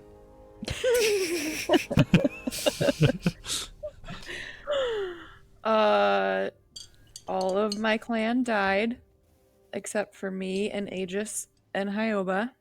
And when Aegis went back to the camp to figure out what happened, there was a bunch of dead dragon bodies. Oh. And then later, Hyoba filled you in that there were a number of dragons living among you as humanoids. What if Ember and Aegis are also dragons and they just don't know it? Whoa. Well, that'd be dope. They've lived so long as cat people that they forgot that they're dragons.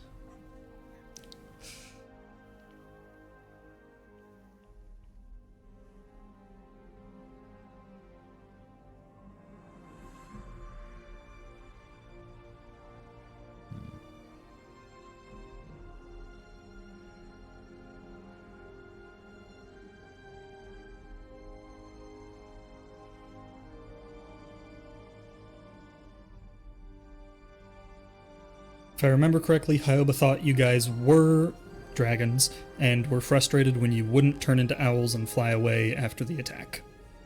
Oh, I didn't know that. I don't remember that. If it wasn't said, it was supposed to be, and I totally forgot. Interesting. Hmm. So So she okay, thought- so then okay, interesting. Hyoba was also very, very, very young at the time. Like 2 to 3 years old. Okay. But that Which, implies especially that for she dragons who couldn't tell. live for thousands of years, that's very young. But that implies that she couldn't tell. So had her like true sight just not developed? Because she was able to see that what's his name, creepy dude that came with the Moon Clan, was a dragon, All right. right? Or did she just not understand the difference at the time? But did she not have true sight?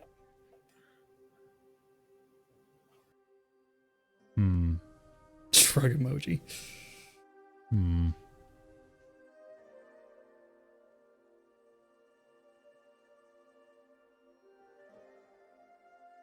Also, history check, please.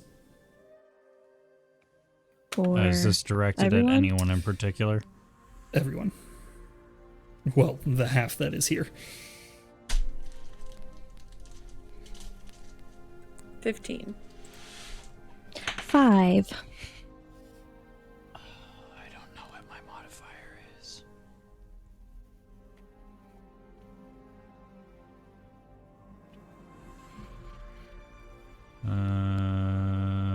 17.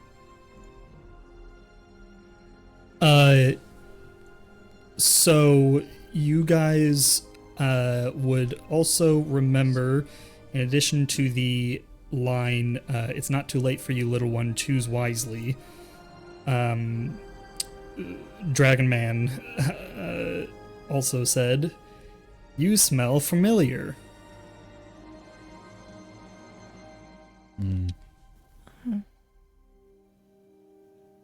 So creepy dragon boy man probably participated in the destruction of Ember's clan.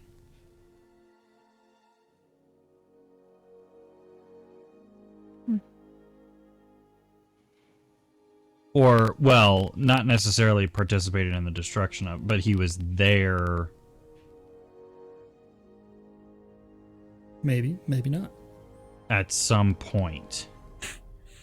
Chicken or egg, Grant? ¿Por qué no los dos?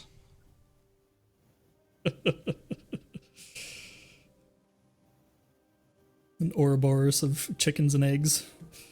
Exactly.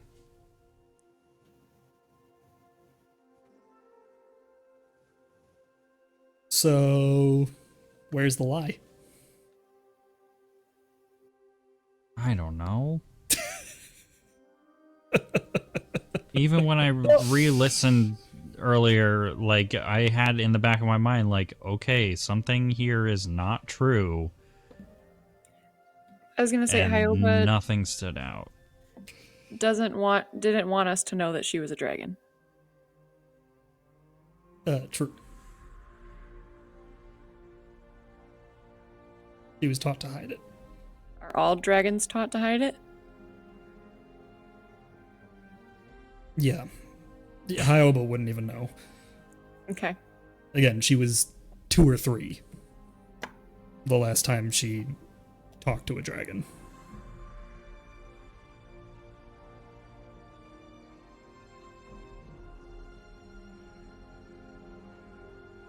Hyoba, to your knowledge, does not have any contact with other dragons.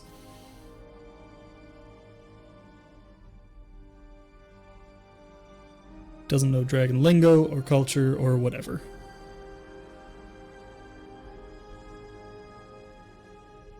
Not even any secret handshakes. Sad. You mean she's not born with the ability to speak the equivalent of thieves' cant in Dragon?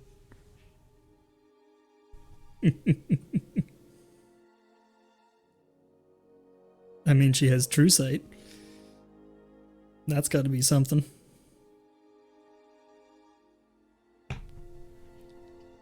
There's the proof that Ember's not a dragon.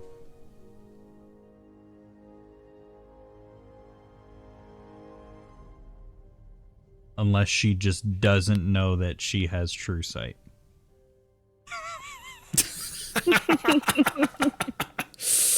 Maybe she doesn't believe enough.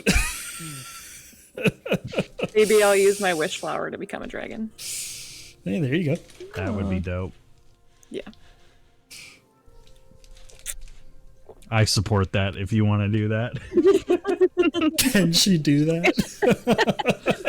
I guess we'll find out. I would support that 1000%.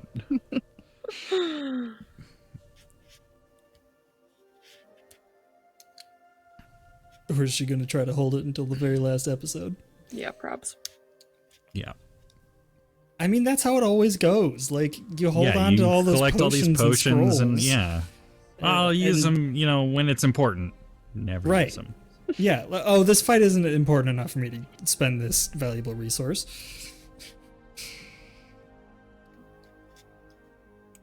She's going to try to un-Raven Queen Vidar. Un-Raven Queen? I see. A la Critical Role. Season 1. Oh, I see the illusion you're making. Cool. Yeah. She's the Scanlan. Our universe. Yeah. Someone explain. I don't know what he's talking about. In Critical Role, one of the characters essentially made a deal with the god of death to bring his sister back, and he became her champion. And he at some point died and then was sent back by her to finish the job that they had started, under the agreement that he would, as soon as the job was done, he would return. Come back to her. Yeah.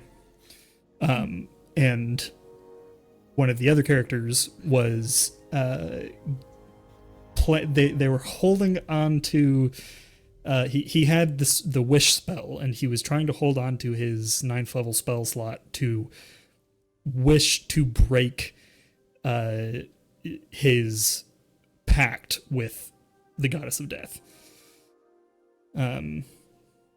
so that he could continue to live. But he had to use it to counterspell the big bad evil guy in the final battle.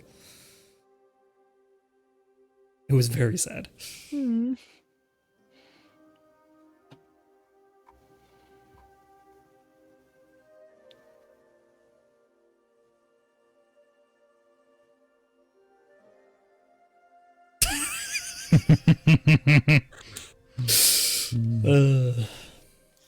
I feel like I almost already lost it once with a Calum or whoever the heck that guy was. Oh, yeah. Yep. I don't think I could have pulled that name out of my butt. Me neither. Not to be confused with Blade Master Kalen. That was very confusing when you guys Yes. said Calum. Because Yes. I immediately was like, oh, that's who that is. And then I looked back and I was like, that's not who that is. No. That wasn't really intentional.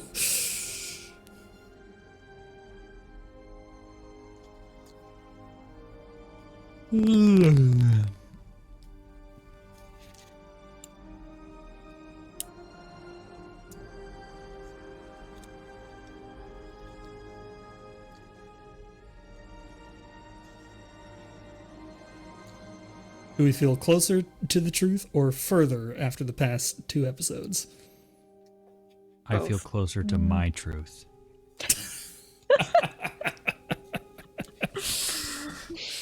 Hashtag my truth.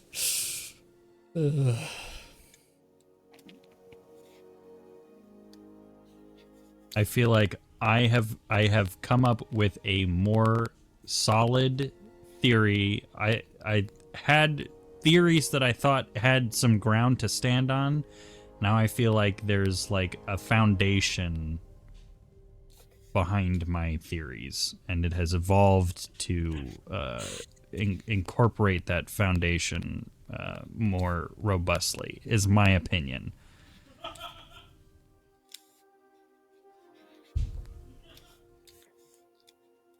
I couldn't Maybe tell you someone's why having a good he's time. wrong, but I don't think he's right.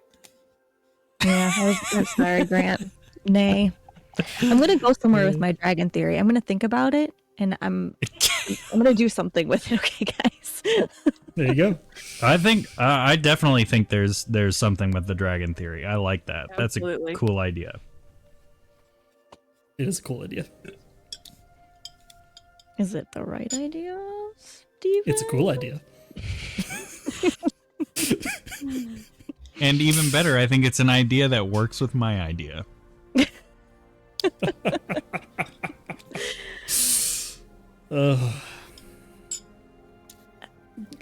Everyone is right simultaneously.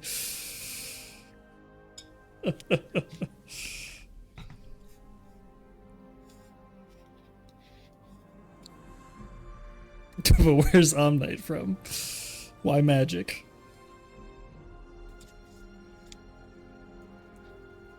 I mean, we already have an answer for this, Caleb. It's r/atheism. Physics.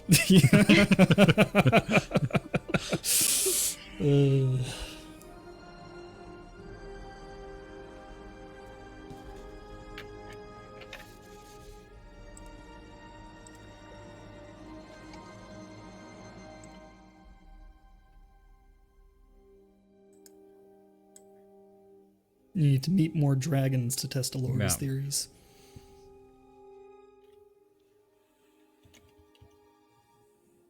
And Iggy needs to see more miracles he can test.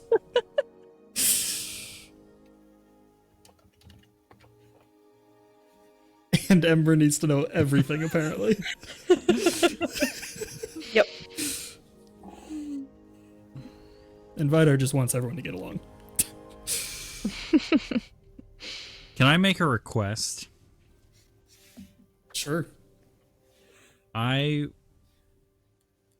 would like for one or both of you, Caleb and Steven, to write down a rough approximation of what % correct you think I am. Not tell me what it is. And I want to come back to this in the very distant future. And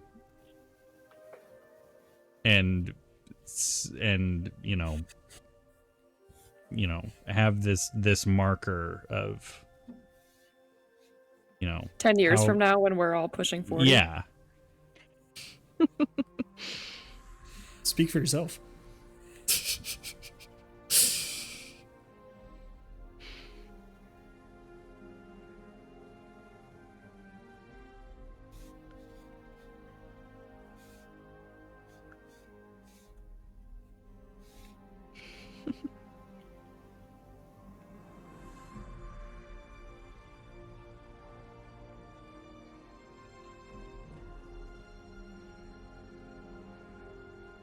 Because obviously it's like I'm not 100.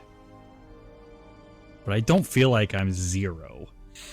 Okay, so are we going by does he have all the information, or are we going by Obviously I don't have all the information. Right.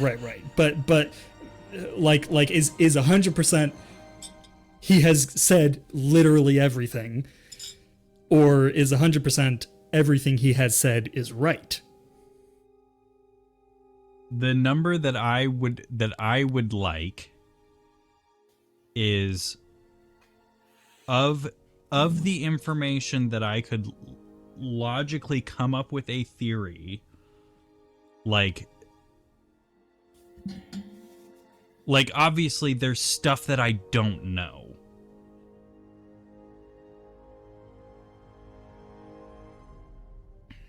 Dumb, yes. Sure. The theory is dumb. Sure. Kinky. Domed. No, he's El Khoury, And- not Dejian. But I also feel like I have tried to look Elsham. through faulty information. Yeah, so Not like all of the. I'm sure there's information that's faulty that I don't know is faulty, or that I've just chosen to. Like, there has to be some baseline of like I have to assume some stuff is accurate. Otherwise, everything's made up and the points don't matter. I mean, technically that's true, but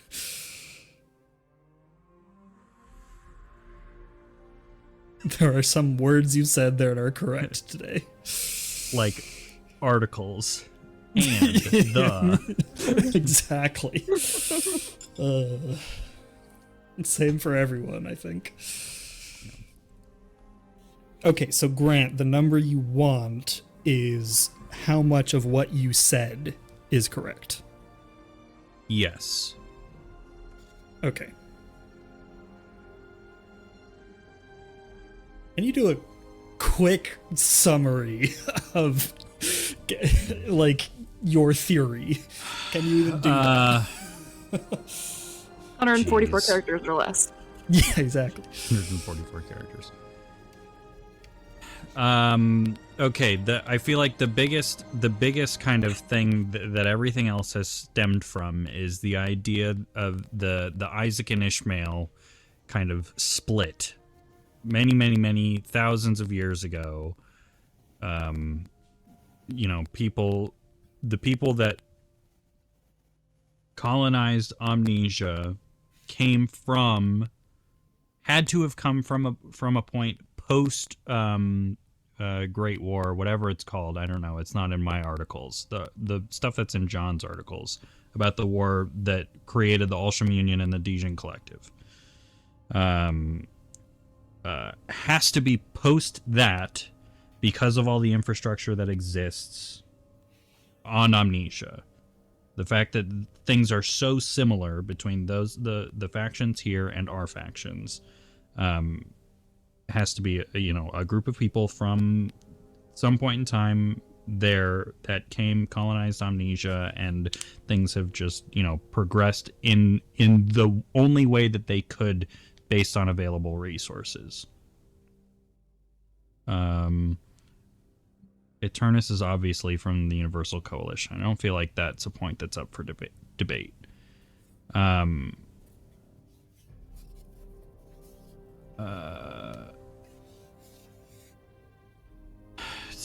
Magic is science that hasn't been explained yet.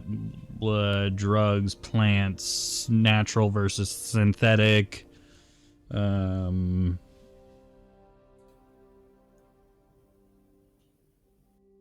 don't know. What else did I say?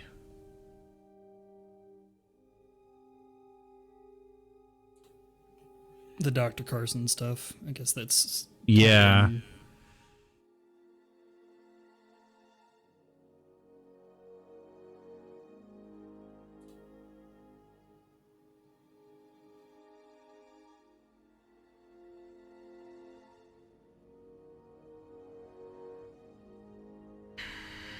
I mean, I definitely said stuff earlier pertaining to, like, who knows what information on Amnesia regarding, like, who knows that Celestials are a thing, but I don't really care about those kind of smaller theories being included in this evaluation. The, like, campaign specific, if that makes sense.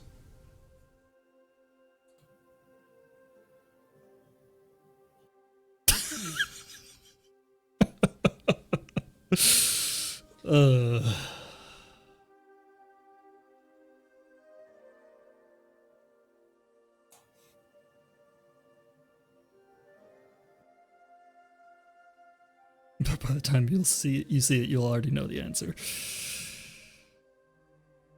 Yeah, but this is am I able to to see the foreshadowing that you guys have built into the world. Fair enough. All right, I will record this in my notes.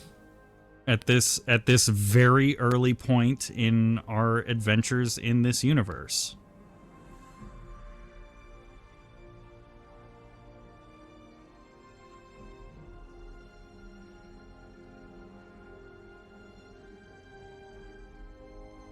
All right. And we obviously wrote out this world and story in such a way that the AU is correct on everything. Alsham Union is correct on everything. I, as Grant, don't think that the Alsham Union is a good faction.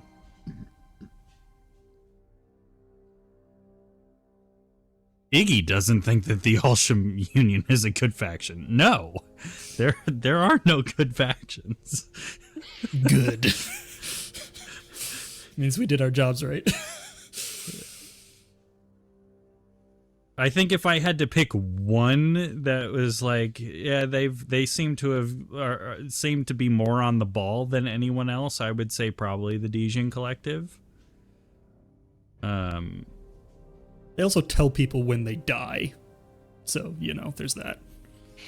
But there's, as you established in our episode 0, there's a whole conversation about whether the right to choose.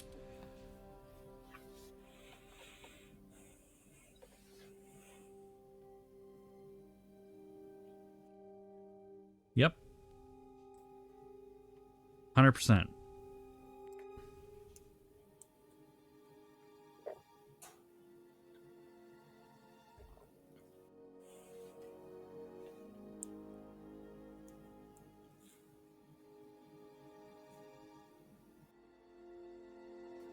That political debate among the Dijin Collective is very localized, and the people who are fighting it are tiny. Not physically. Are outnumbered. There you go. It's not just the gnomes.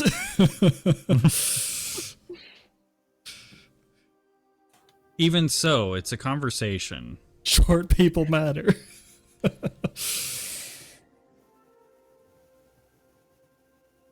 It's a conversation, and it feels like, in general, the decisions that are being made in the Dijin Collective, with my limited knowledge, are decisions being made with the motivation of we're progressing society forward. Whereas the Alsham Union is 1,000%, those of us that are at the top, let's make us richer.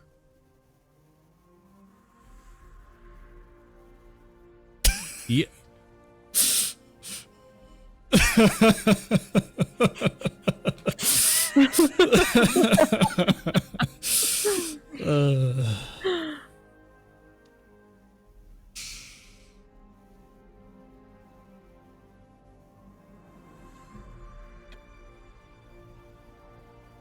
Elora Ember, where are you living if given the choice? I think it would be more accurate to say Steph and Miranda, where you living?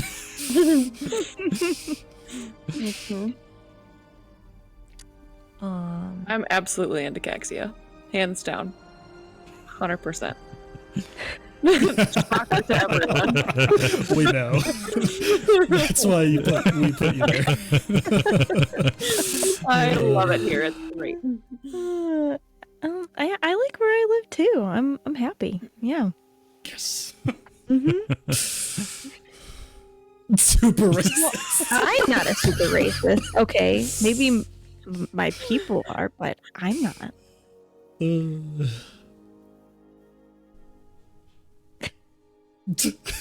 Listen, I have friends that are lowborns, okay?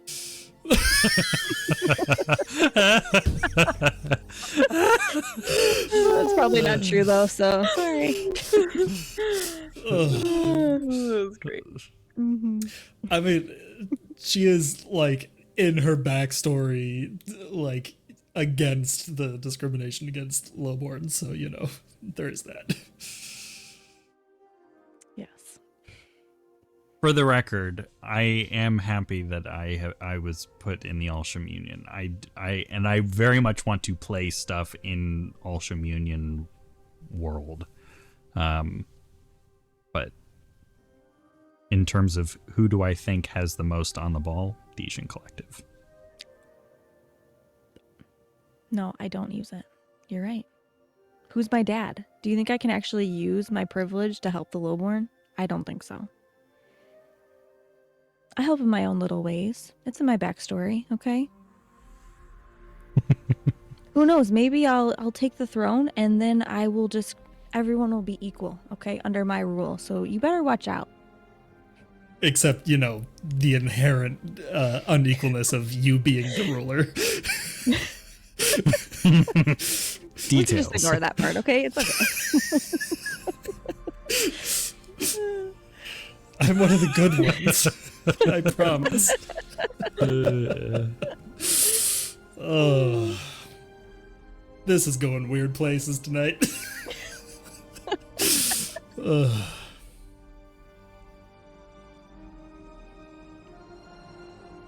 Oh, he would Where live would in Trevor Elysium. live? That's him. Yeah. And old man is totally him too. He chose that well. You guys know. Yeah, when we stayed at our bed and breakfast, we had an innkeeper. Isn't that so cool? Her name was Deborah, and we went out to dinner and we were driving back, and Trevor goes, "Man, that lady Diana, she's so nice." And then he's like, "Oh, no, it's Diane." And I'm like, "No, it's Deborah." He's like, "Man, I really thought I got it right." I'm like, "You really are your fear."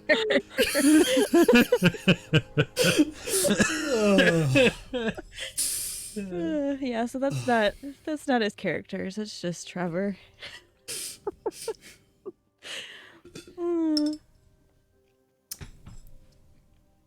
Way back when we were planning, the original idea was to have you guys pick which faction. No, I'm glad you didn't.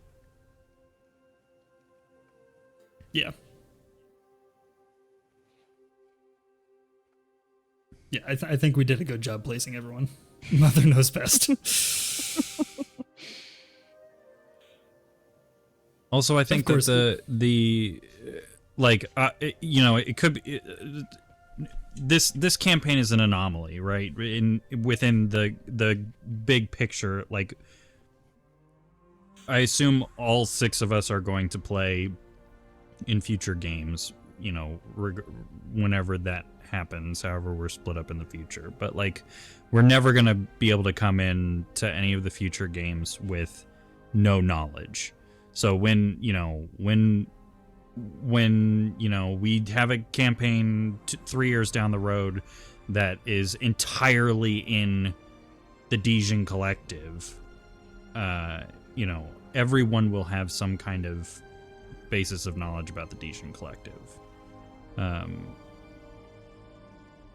going into it, regardless of whether we were in the Dijin Collective before or not. Like everyone knows something about the Dijin Collective. Yeah. Whereas having you guys place all of us in our respective factions, like we knew nothing about the other factions other than what our faction thought about them. Right.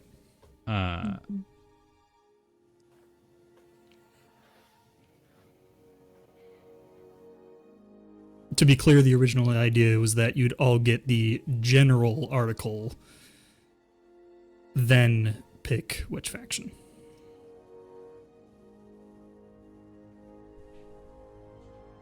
That had to be separate factions.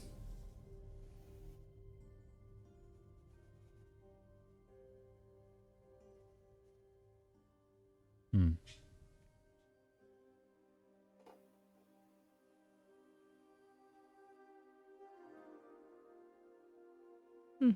Yep. Still, I'm glad we chose. It was a convo for a while, I remember. Yes, it definitely was. and actually this was pre this idea started pre having a bunch of sacrifices.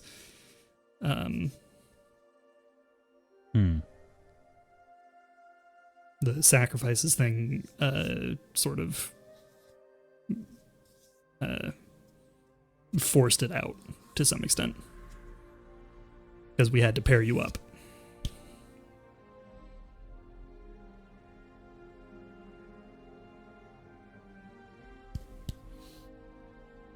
All right. Well, I think this has been an interesting session. I can't say whether it has been productive. Interesting enough to post, I think. Yes. Yeah. So we shall see everyone next week. Oh, okay. Wait.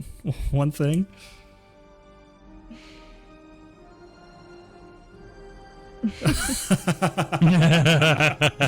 I want Grant to guess his percent. Get it on the books. I